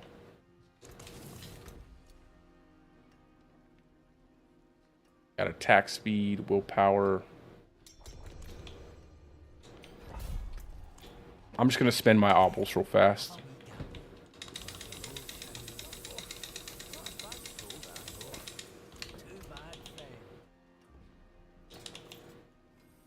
Of course, Spirit on kill.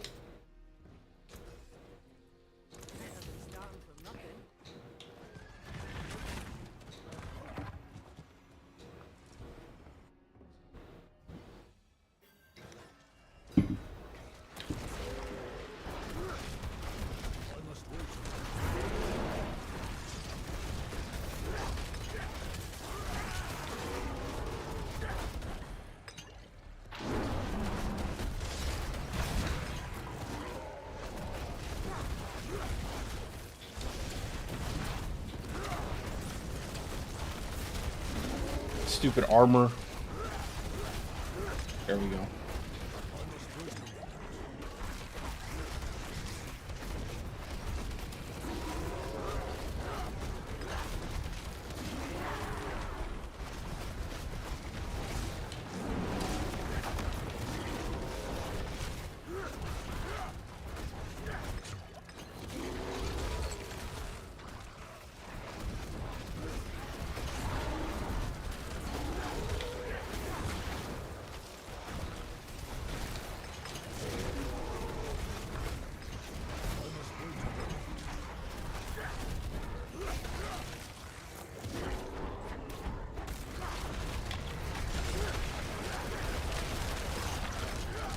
That was a fun little combo there.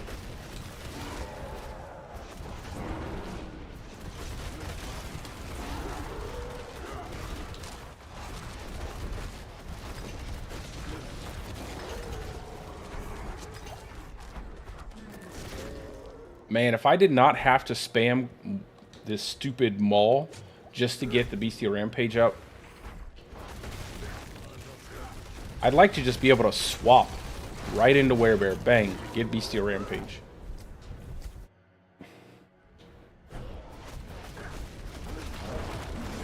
It's an easy swap over.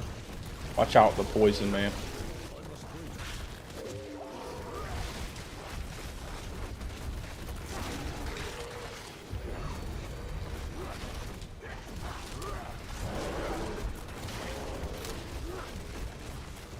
I'm gonna go down here.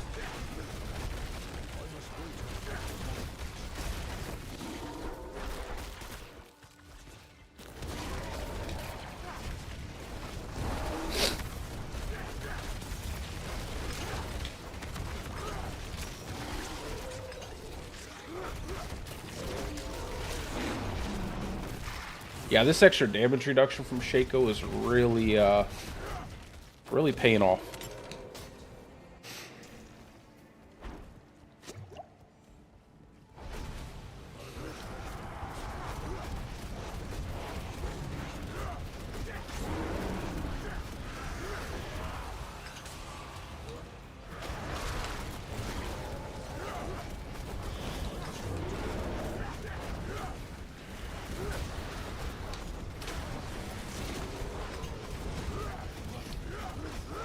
Yeah, I think 91 is where it's at, man. We're clearing this pretty fast. We're just like in and out.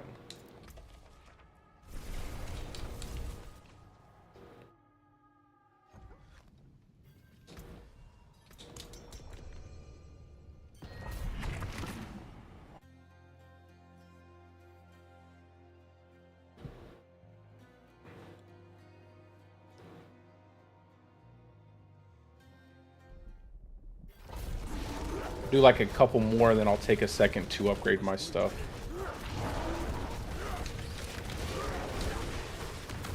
Always trying to run in.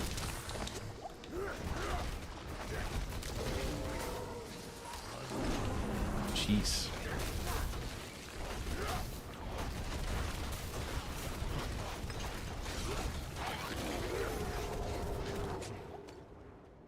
That's always a hairy situation whenever there's snakes right at the beginning.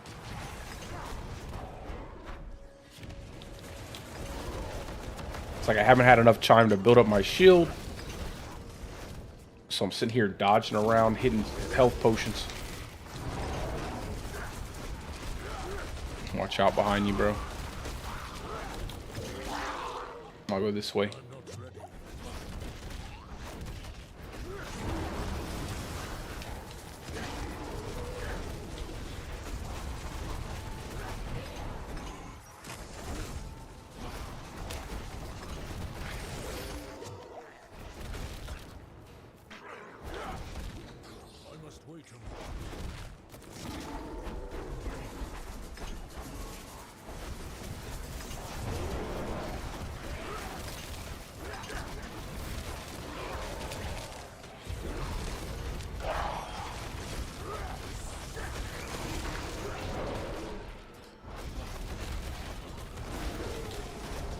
Yeah, we need to get like a party together, like a 4-man together when the season starts to just like go crazy, level up super fast.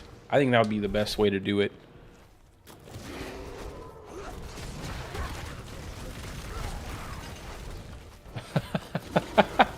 That's a funny name. Listen, listen, I don't apologize for nothing, okay? He DM'd me first. How about that? Okay, he was in my DMs. I think you should probably direct your frustration in towards him. That guy can't be trusted.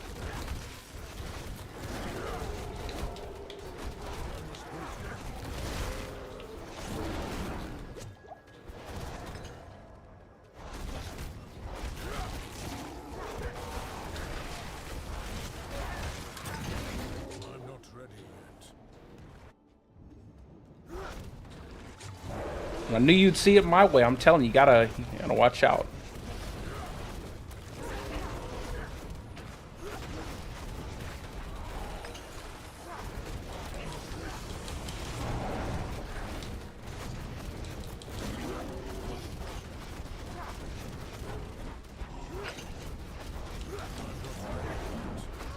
Get down. Get out of here.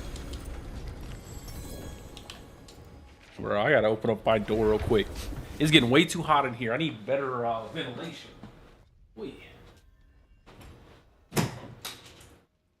Whew. Sweltering. Sweltering.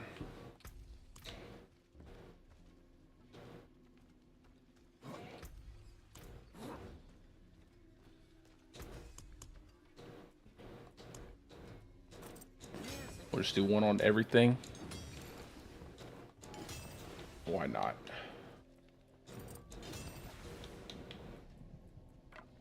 Oh yeah.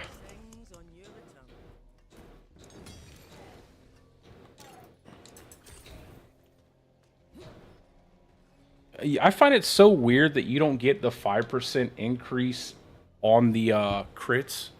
It's all they do is they take your crits and they put them into one affix.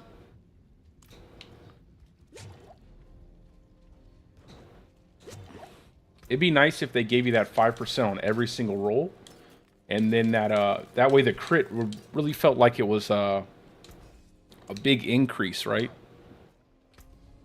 I mean, it's nice. It's definitely nice to be able to, when you hit it on a specific affix that you're looking for, like damage that isn't for this build, but that extra 15% that you would get in your stat increases would help out too, if you didn't quite hit the affix you're looking for.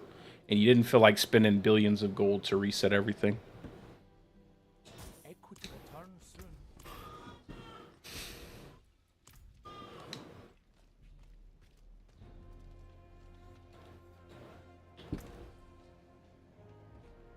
Getting quite a bit out of this Shaco. I think I'd like to get another crit. Yeah, I hope I get another one on cooldown.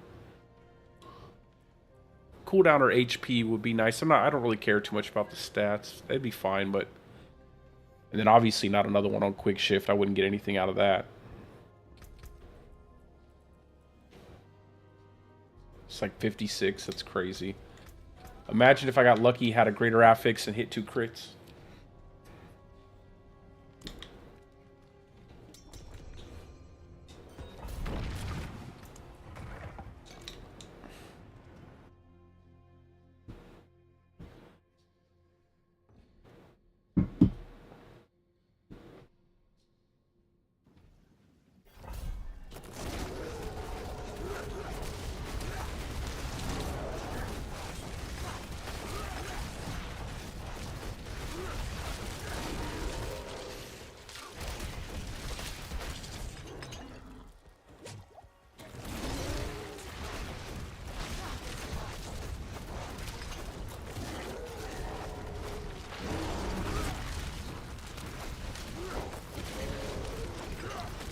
Go away, wall. Man, that's annoying.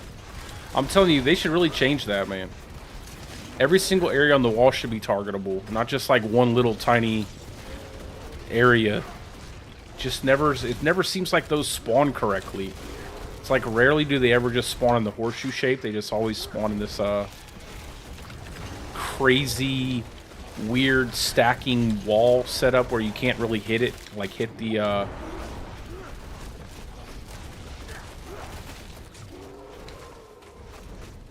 Yeah, that's exactly what happened to me this morning. But I didn't quite have the damage reduction like I just did, so that's weird. I was on this same level too, 91, and I got hit with far less than that. And killed me. That's kind of interesting.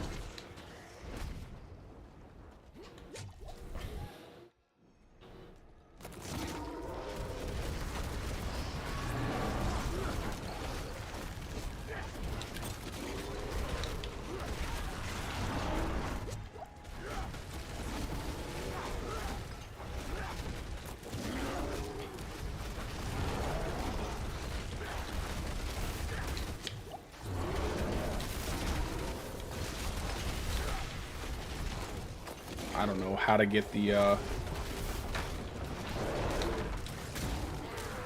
There we go. The guy was stuck in there.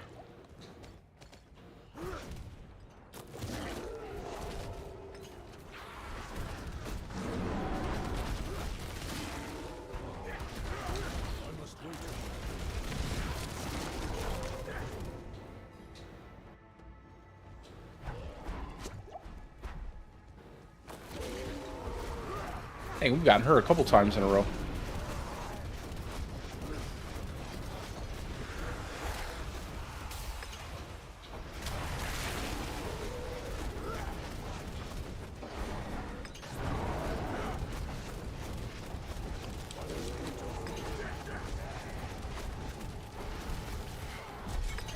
We're hitting like 52 mil.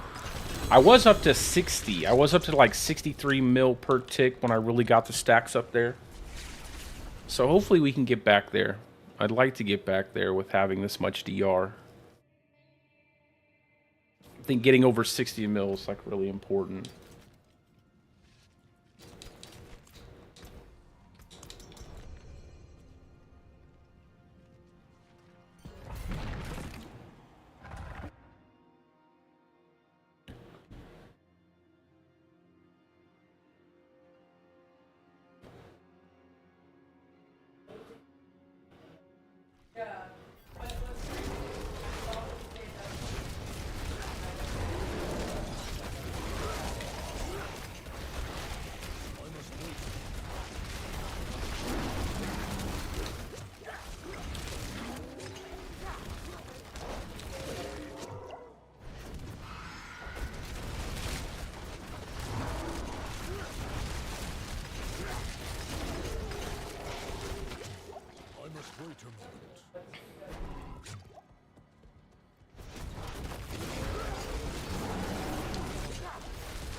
I'm not gonna lie, it would be so nice just to run up in that pack of enemies and do what you're doing right now.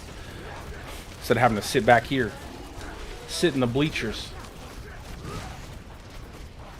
That guy's stuck in the wall.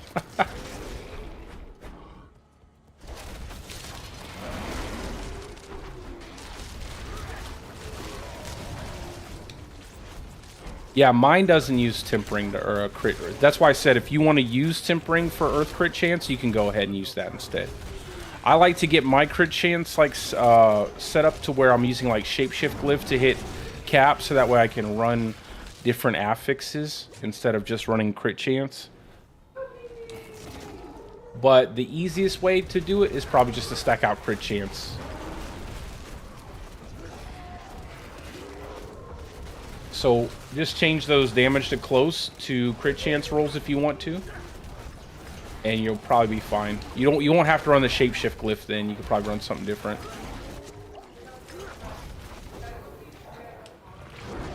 I just always like to play around with the shapeshift glyph at least once with like one build every season just to test it out.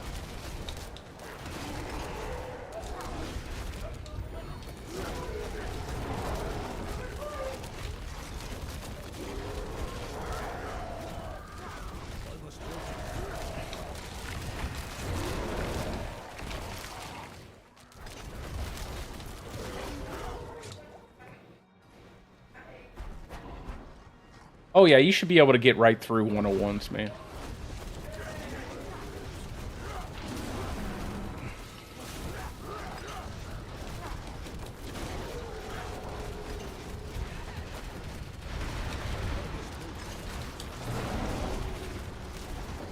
If you have good crit chance already too, like if you already have, I got a Stygian stone. If you have gear with like greater affix crit chance rolls already, because I'm missing a lot of the stuff on that. I actually don't have, because I spent most of my time in hardcore, I don't have a lot of stuff farmed up in softcore. So there are actually quite a few things that, if you have the right setup. Was it yours or mine?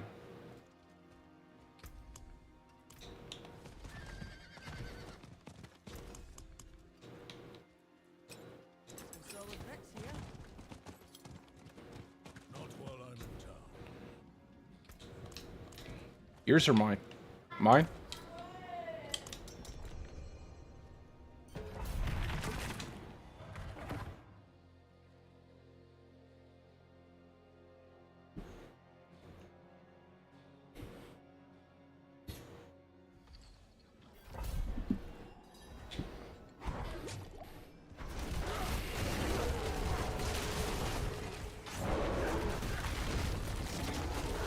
Like, look at that Tetris block right there.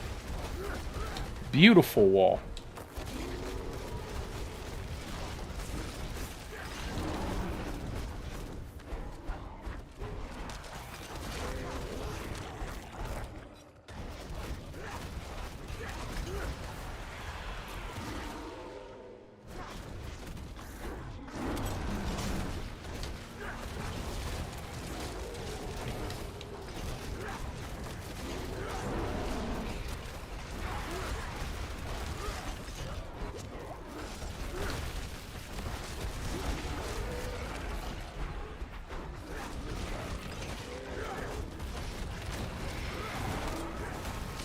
Got another waller.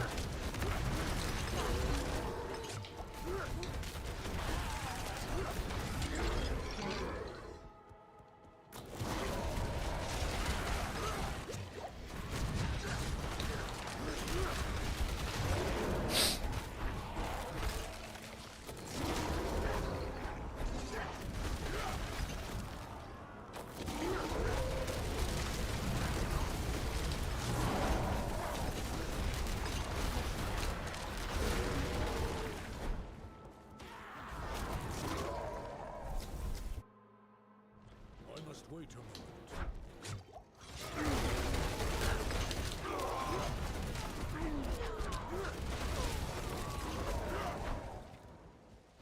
I think we're almost at 1 star with everything.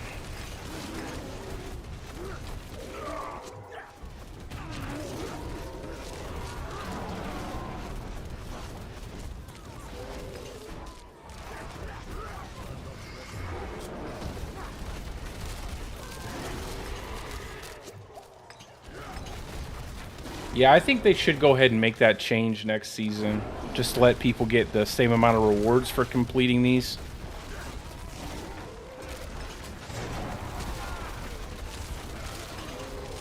It seemed like a good idea just to stop people from like just doing straight carries, but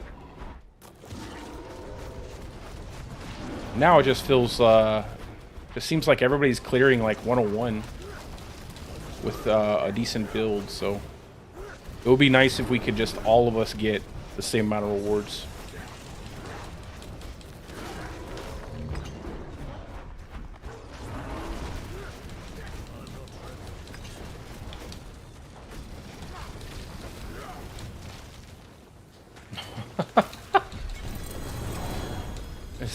Eyeball after eyeball.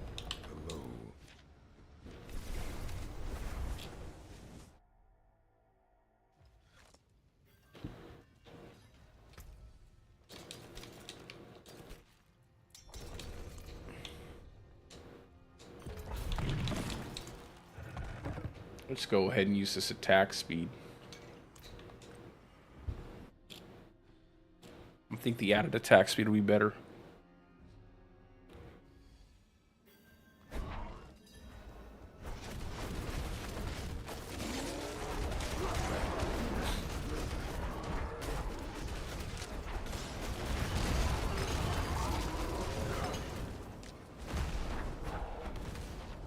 So many explosions. It's like a Michael Bay movie.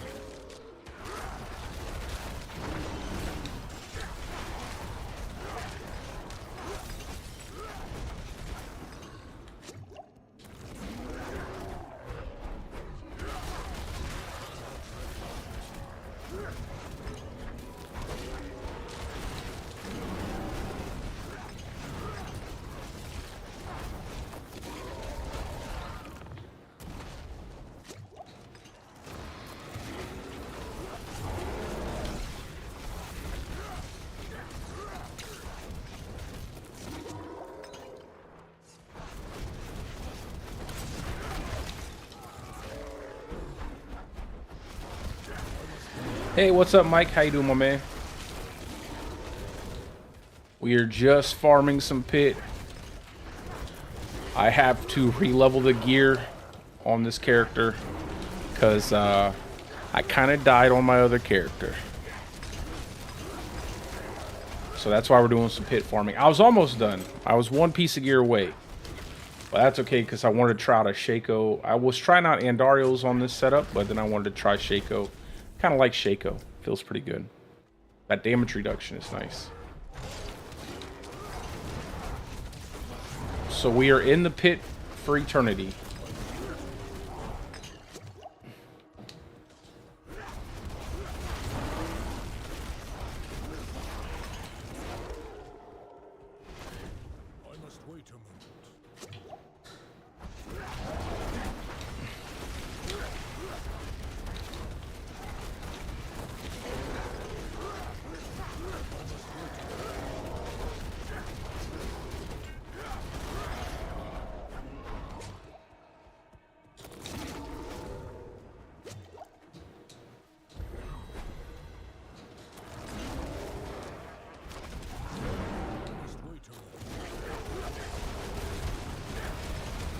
This is the moment where I'm like, I need to get some music for my stream. Pit is life. Yeah, pit is life, right?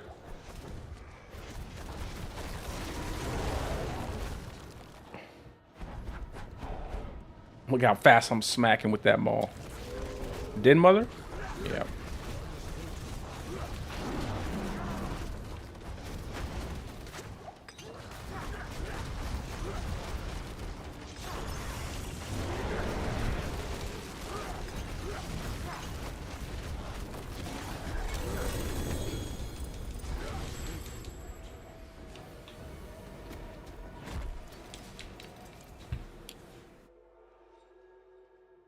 Yeah, that's what I could work on it. I could go do some like voice lessons and stuff. I don't know. I could be like the next Ed Sheeran or whatever, however you say his name.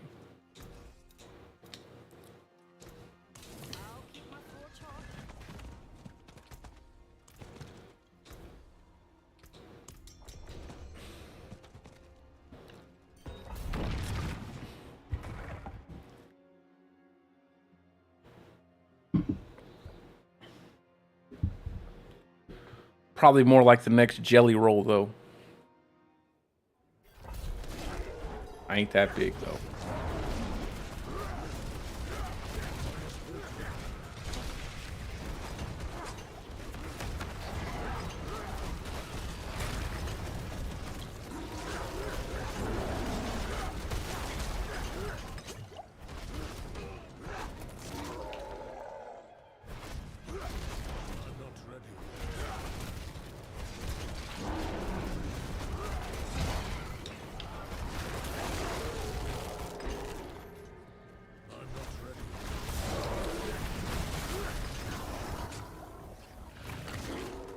That's what we need for Cyclone. Like, we need Cyclone to basically do what Chains does for Barb, man. Just pull enemies like that. It's so cool. Could you imagine if we had that? Like a nice little skill like that? Without needing to use a ring or an affix or something like that. Just built into the skill. It'd be kind of nice. It would synergize well with like Pulverize, stuff like that.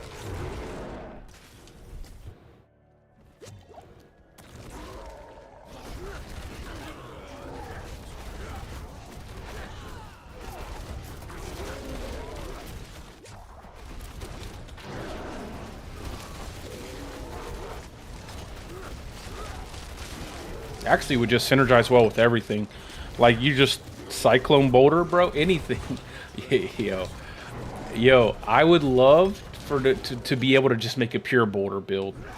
Like, that would be the coolest build for Druid. Just throwing giant rocks.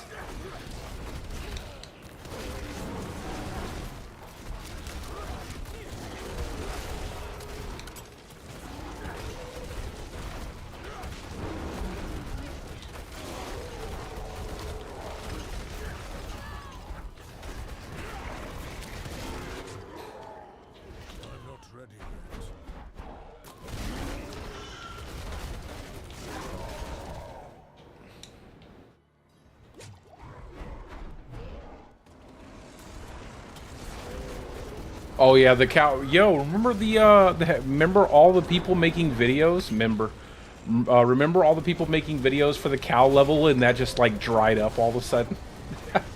They're like, if you go here, you kill this 6 times, you get this you get this empty potion bottle, and then it was like crazy. People were trying to really find that cow level, and then nothing. Just.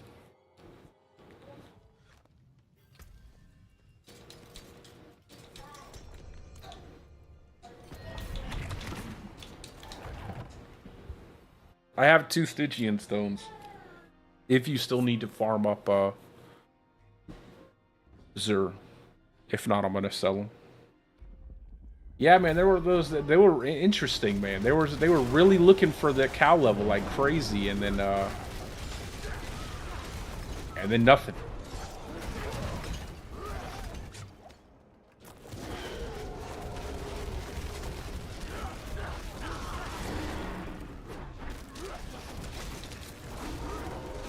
I wonder if they had plans. I wonder if they were planning on doing something with the cow level, but then like everything that happened with season 3 and basically needing to rework the loot in season 4 if they decided to just kind of stop. Maybe they'll like revisit it later on. Because you know they gotta have a cow level eventually. Or maybe they'll just do it for a season. Season of the cow. Salt and pepper.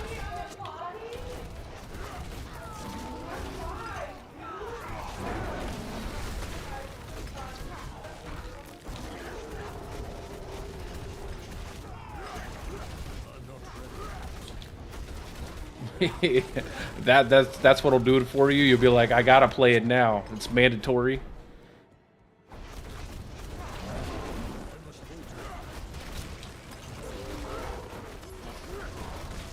Well, whatever. As long as they would, as long as they leave it in the game, you know. I always hate when they take out really cool things from the game, like something that's really simple that really should be a part of the game.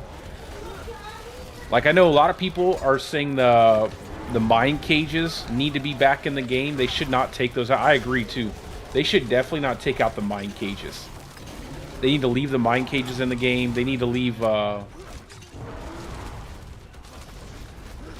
I think they even need to, like, increase the level like they give you. Like, maybe enemies that are 20 levels above your character or something like that. I think that'd be pretty cool. I wish they would bring back the treasure sacks from goblins. I wish they would bring back the ancestral shrines from the lunar event that they had. I don't know why those things had to go, man. I feel like those things were solid additions to the game. That didn't really give you too much, you know what I mean? Especially with the fact that we're hunting for greater affix rolls, you know? We're always hunting for greater affixes. It feels like the treasure goblins don't really do enough for you.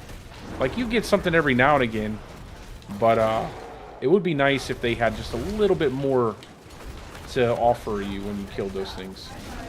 I feel like those treasure sacks were perfect. Obviously not in the amount that we were getting. That was a little bit overkill, but, you know, every time you kill one, you get a treasure sack. Pretty cool.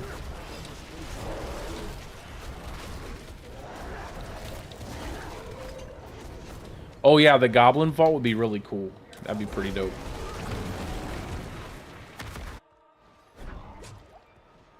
There's so many things they could do. They have so much that they could pull from. So many creative ideas. And I think the cool part is you know, Diablo 2 and Diablo 3, all the Diablo games have been so different. So every single little thing that people are excited for about those games, you know, they have an opportunity to kind of draw from and bring them into this game. There's a lot of things that they could do.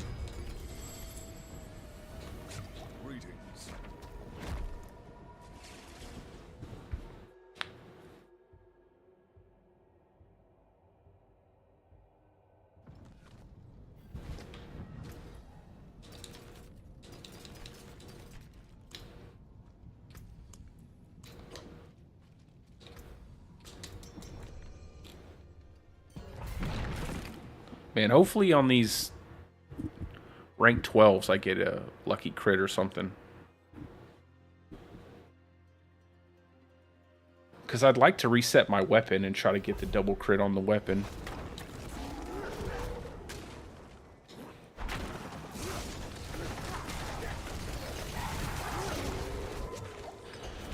I don't want to lose too much damage.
Let's go.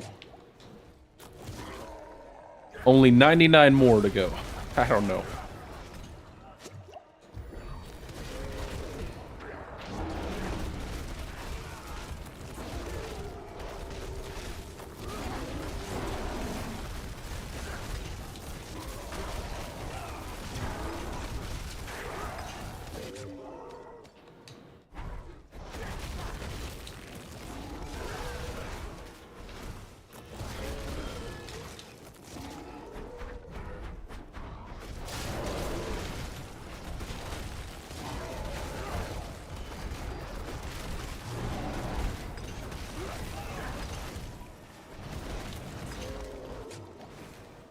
Oh, this is dead end.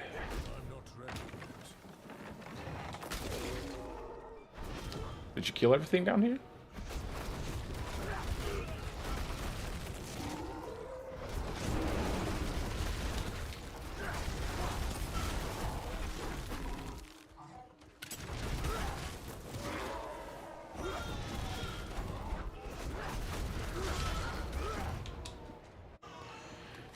To the boss.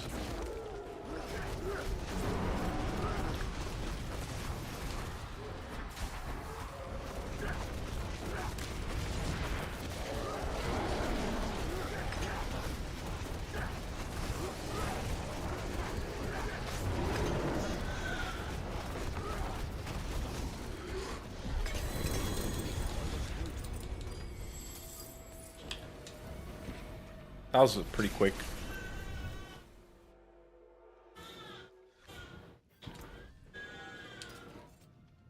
Crit strike chance, I'll keep that. I might be able to sell that to somebody.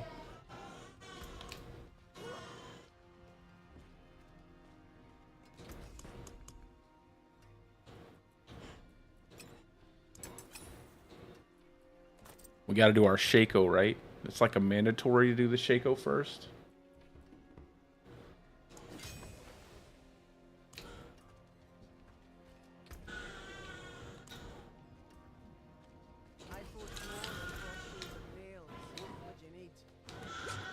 Just throw this stuff in the chest over here.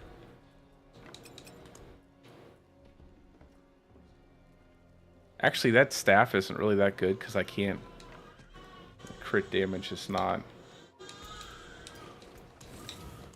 really my thing there.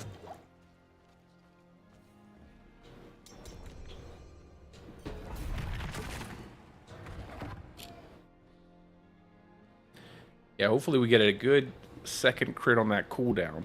That'll make a big difference. Well, not a big difference, but it'll be something. I'd like to get another crit on my debilitating roar.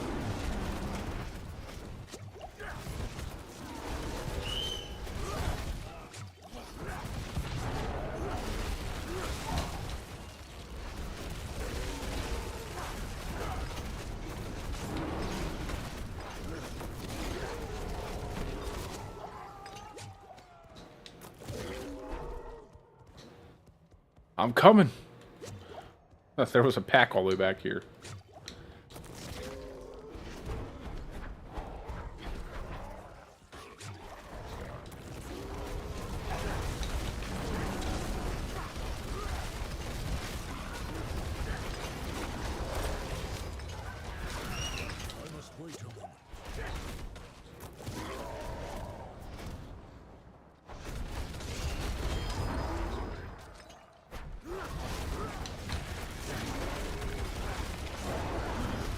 You know, I'm pretty excited to see that new class too. I'm pretty happy that a lot of people are going to be able to play test that new class.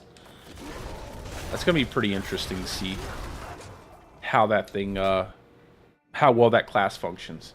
I hope it's a high mobility class, man. It looks like a high mobility class.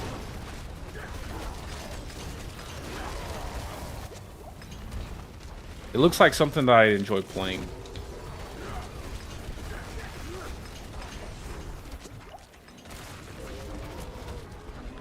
I wonder if it's going to have, like, some kind of companion or...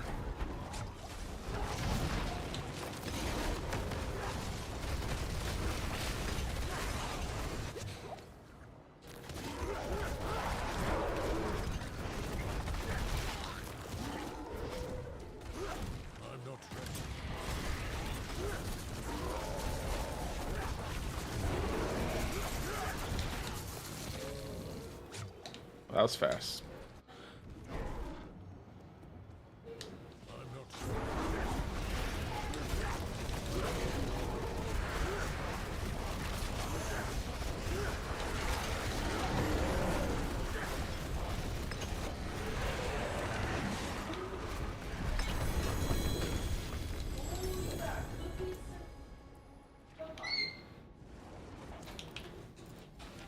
What's up, my son?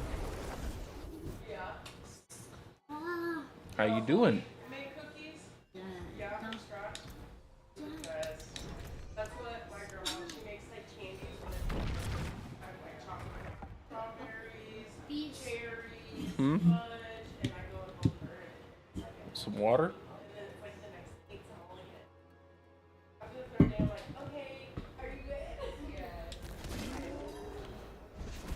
Oh, for sure.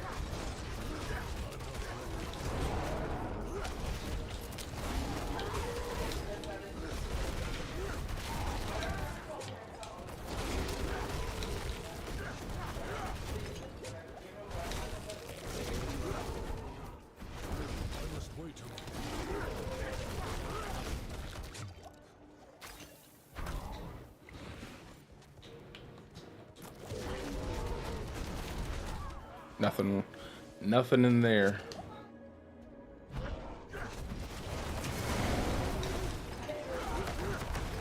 Gives me flashbacks of the Bloodseekers right there. Every time they tele-stomp like that.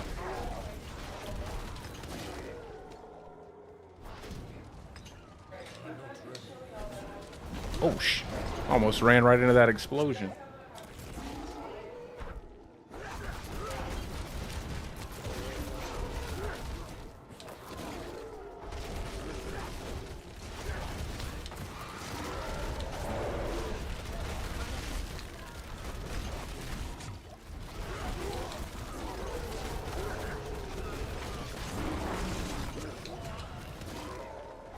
Dead end back here.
Why is that? I gotta spin my murmur, my apples. It's so funny how weak that oh no, coming in with the Doja Cat. Kettle coming in with that Doja Cat. That's the spirit. Give it a go.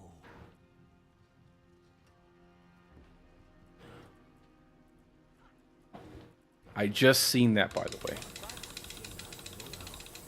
There's something special. Greetings. How shall I guide my hammer?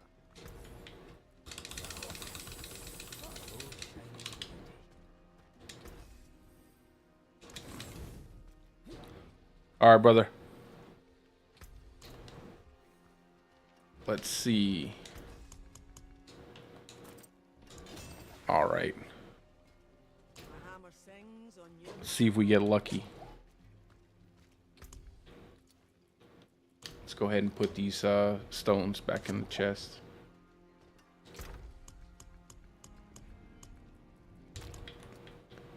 That we can sell those for some much needed gold. I think I need to sell this stuff. I don't need any of this stuff.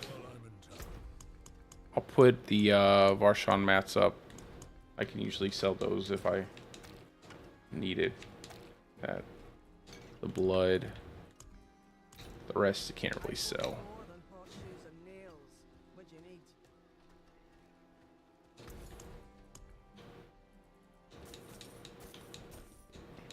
Follow the stars.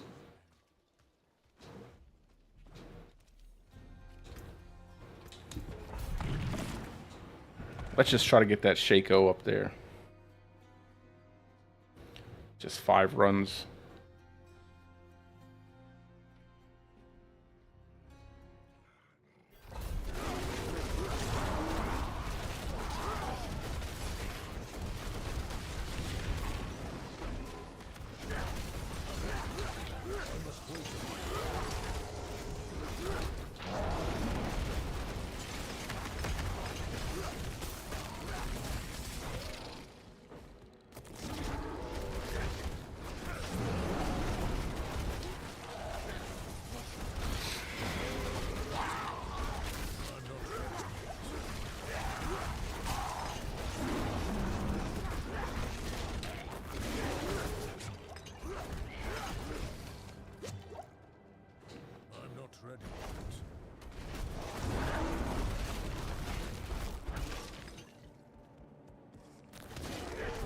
And those little lunatics still do a ton of damage, man.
That's the only thing I don't like about this too, is the constant need to like retreat, kind of make space so you get the bonus from your damage to distant enemies.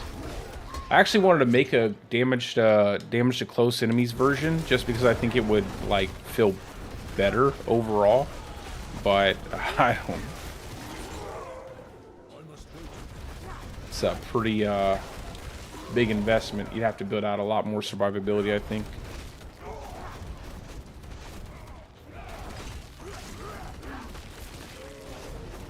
Maybe if you had like a better lucky hit chance and you could CC, like it had a bigger area that you could hit enemies from.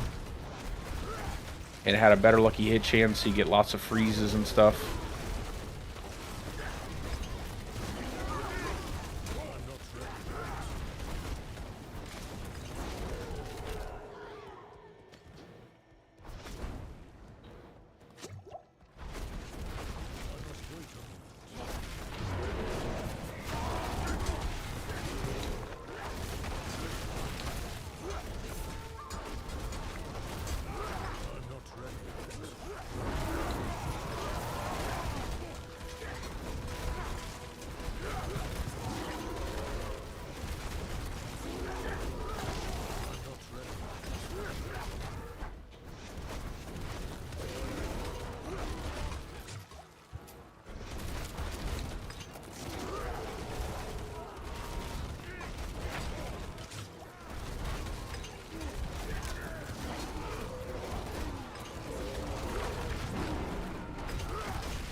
I gotta find an amulet with the same thing that I got right now, but with I need to be able to work in some movement speed.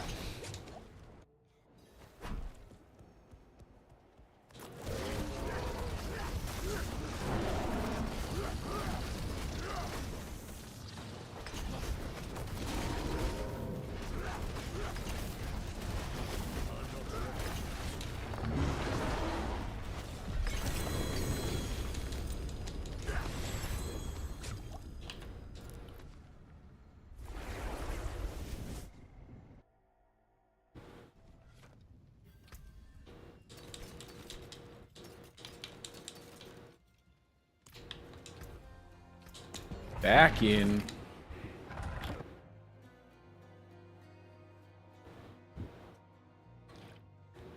I wish Takis was on. He's got a pretty decent barb.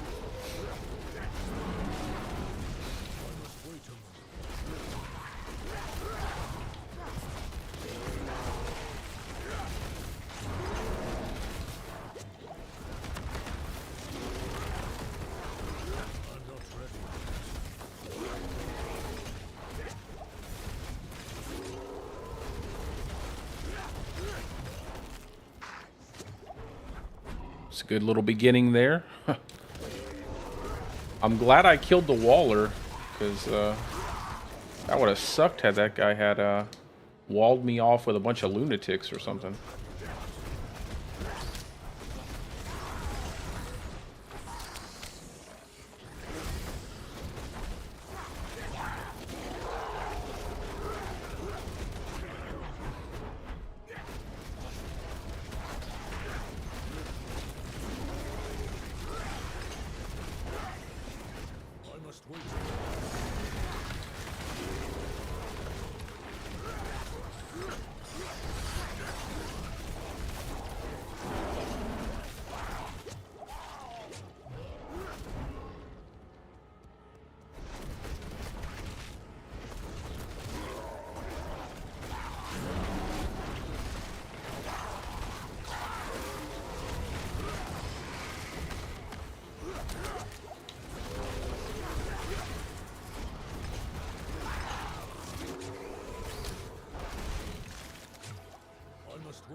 That potion drop rate, man. It doesn't seem like a lot, and then you just constantly get potions, even with a little bit of potion drop rate. Seems like you get a ton of them. Where I can constantly just keep my barrier up all the time.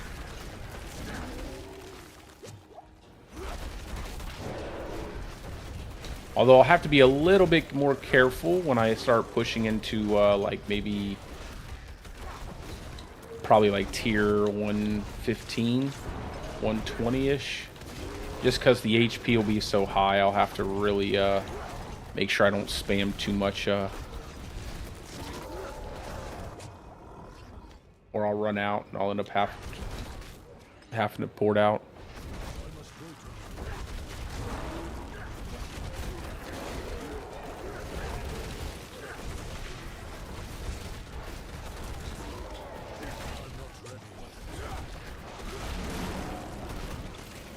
We'll go back over here.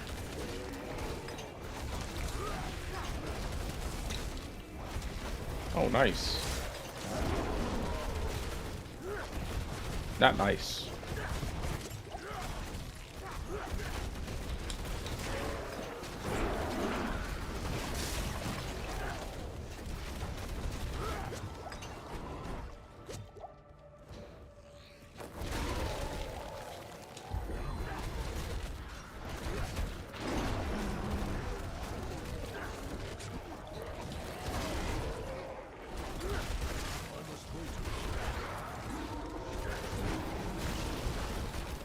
Yeah, this just starts to take forever, man. I should have played Tornado. I should have played Tornado or Pulverize.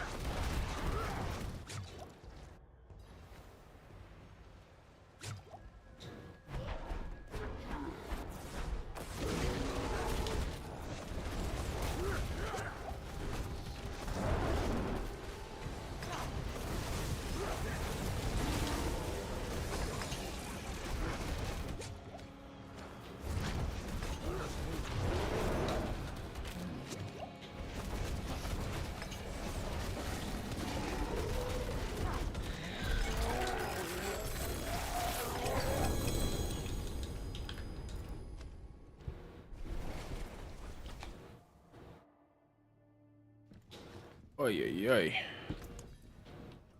Maybe using a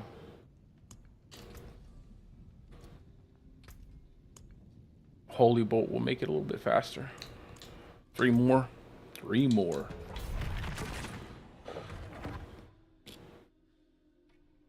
Yeah, I agree, CM. I don't like it either. Like, it's just the build I made in hardcore, so I'm just sticking it out. You know what I mean? Just going with it. It's the one I got. Definitely not the most exciting build to play.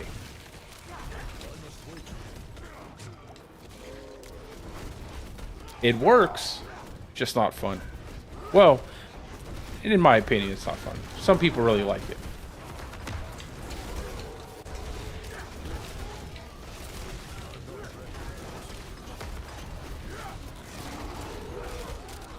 I think it would be really cool if it fractured. Like if one of the passives allowed it to like fracture into multiple wind shears and hit multiple enemies. I think that would be pretty cool, and it would make it way better. Just because then you'd have that kind of AoE that you're missing.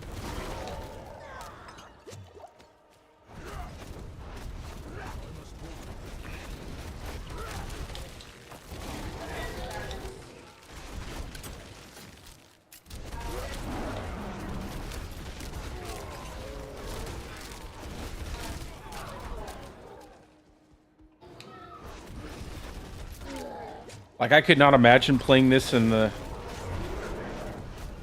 Oh, yeah, bro. Companions are going to be really good next season. Like a pure Wolves build. I'm going to make a pure Wolves build. I'll make a pure Wolves landslide and pulverize setup. And I'll put those build planners out with a video before the next season, after the official patch notes. But yeah, Companions should feel amazing, specifically Wolves. Unfortunately, we really couldn't test Poison Creeper on the PTR because it was bugged. but when you, it still felt pretty bad when you were hitting one enemy, right? Like when it wasn't bugged, where you were hitting one enemy at a time, it still felt like the damage wasn't necessarily that great when compared to something like wolves. So I still feel like unless they do something with ravens and poison creeper, you're still just going to want to build up a bunch of wolves. And then what's crazy is wolves has got so many buffs outside of just the shepherd's aspect. So you have the aspect that gives you 3 additional wolves, right? So you end up with 6. If you have them all up at the same time, you'll end up with 6, which is basically doubling the damage, right? On top of that, now you have the defensive aspect that damage shares, and it makes them immortal, so they don't even die, which is a big pain point for wolves because they're so stupid. They die to just about anything. They're not, you know, but now they won't even die. So you can have up to 6 wolves. They don't die, and you have shepherd's aspect giving you a ton of damage, bro. Like, you're going to be one-shotting things with wolves, barring any changes. Like, if they make any significant changes, if they nerf shepherds down for the companions, which I hope they don't do. If they, you know, if they change anything, anything could be, you know, could happen. But, yeah, man, I'm really expecting wolves builds to be crazy good. There are just so many things now that actually make sense. Now they just need to make our glyphs actually function.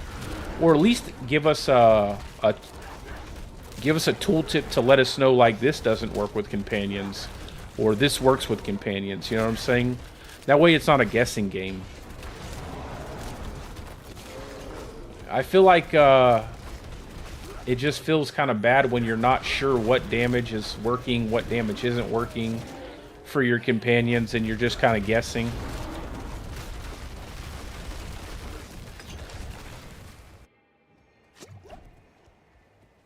Yeah, definitely Poison Creeper always feels good on lower levels, though. Like, Poison Creeper definitely is a great skill for leveling, and it has some nice utility to it, although I will say that utility doesn't really amount to much now. Because, you know, obviously the biggest problem is that you can't affect bosses with the Poison Creeper active. And then, you know, getting critical strike chances, you know, progressively getting easier and easier. I mean, hell, they gave us an amulet that gave us 50% crit chance. What do you need 20% from the Poison Creeper for?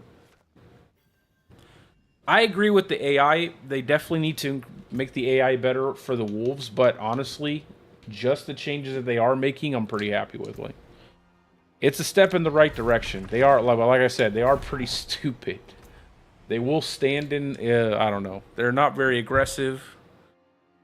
They spawn so far away from you sometimes, too. So, like, when you're fighting Uber Lilith, they'll spawn outside in the, inside of the damage zone, which will pretty much one-shot them.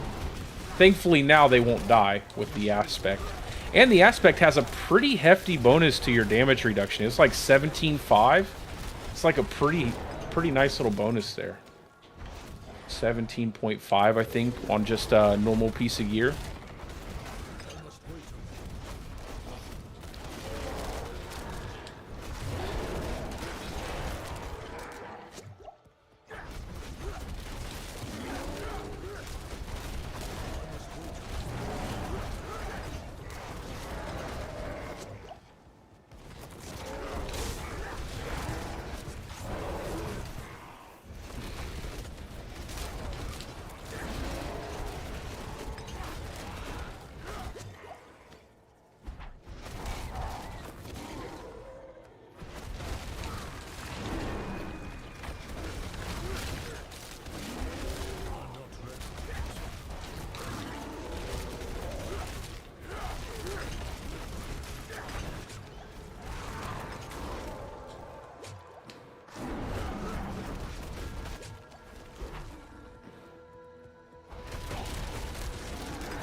I think after I get this Shaco up, I'm gonna go ahead and I might swap over to playing the first Ascendant game. Think I'm a little bit getting a little bit tired of running the pit. So I might just call it quits on Diablo and then swap over and play a little bit of First Ascendant.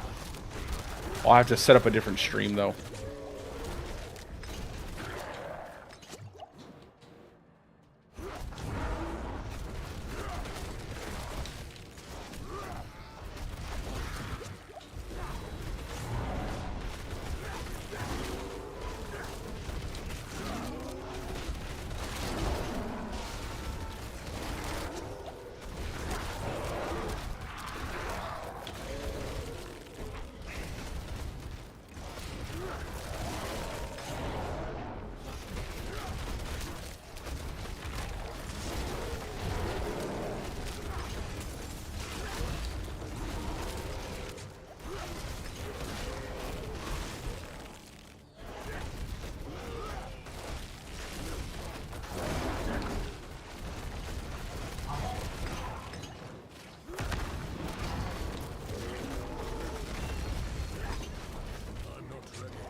I want to see where my damage is at too.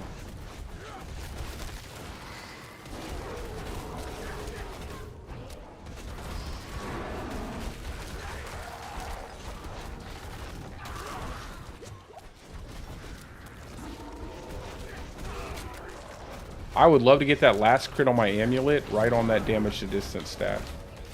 That would be like a perfect amulet. Even though it's not GA on the quick shift, that would really mean for quite a bit of damage increase.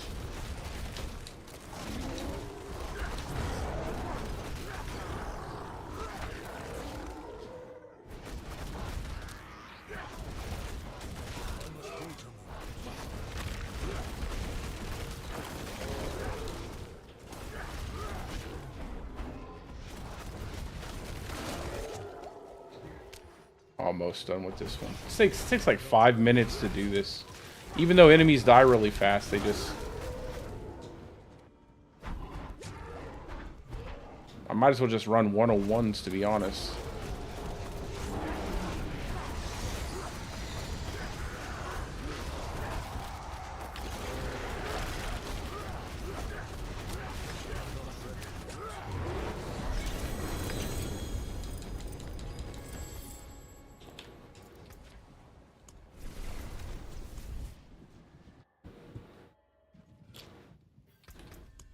Let's see, what do we got? I think I got, what, one more? One more, and then we'll do the Shaco, and then I will farm some more later. Can only take so much of this.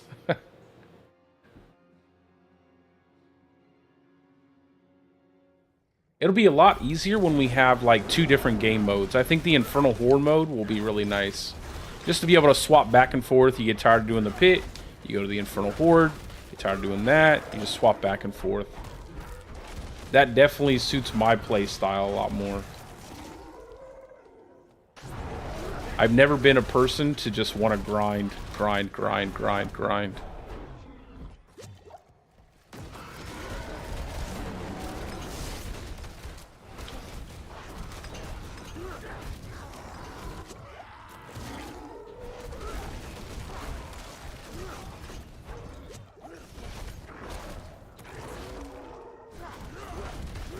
I love that.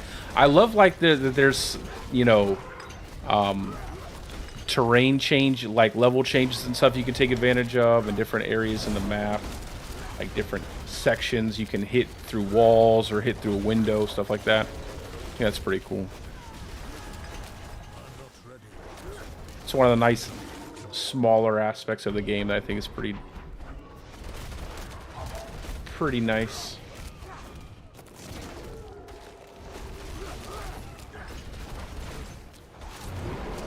They should have more of that, actually.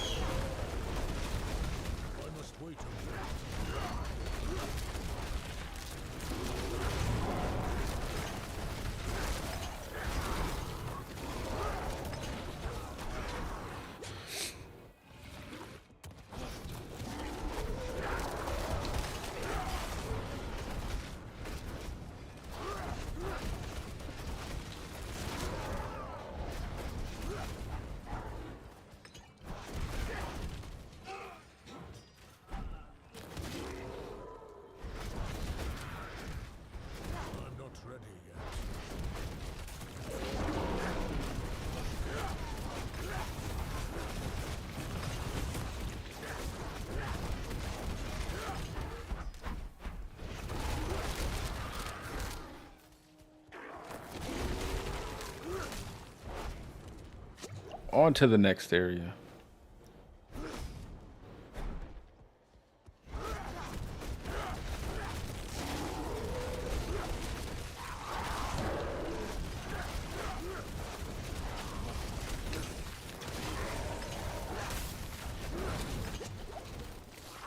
Oh, Jake the Snake boy.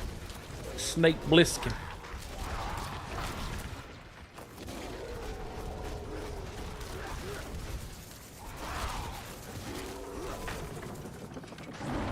Look at all the lunatics, guys. Golly, man. I do not want to get blown up.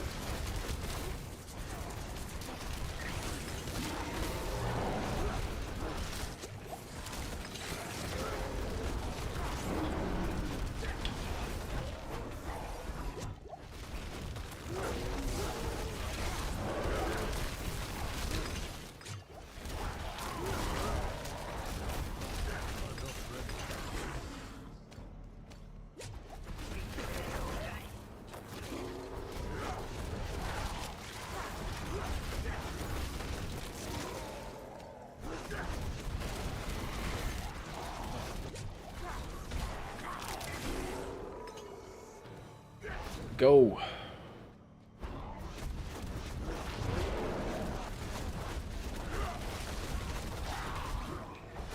This is the distance I want all my enemies to be at.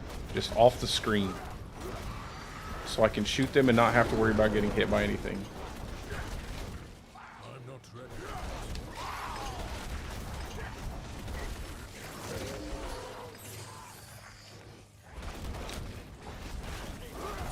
I'm not ready yet.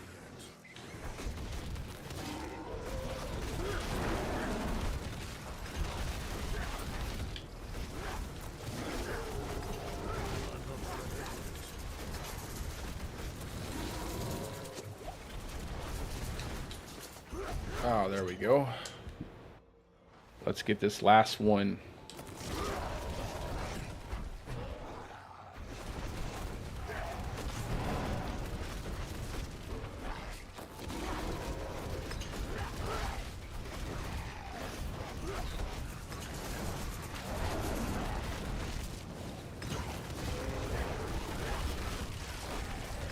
I'm not ready.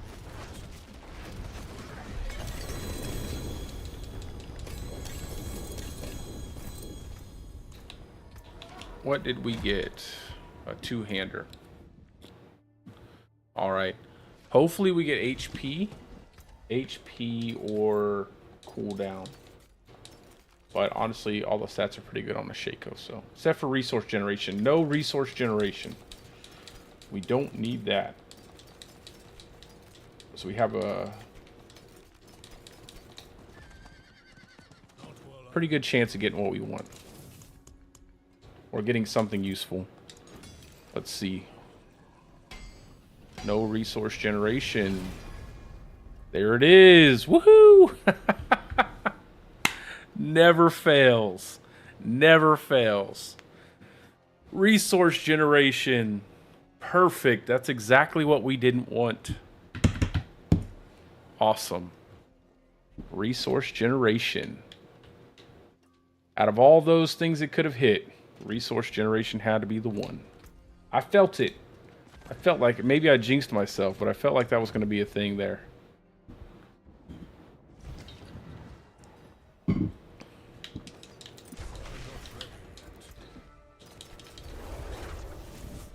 Feel like the game just doesn't like me.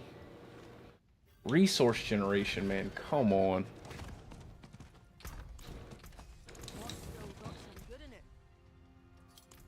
Let me see if I can get a... Nope.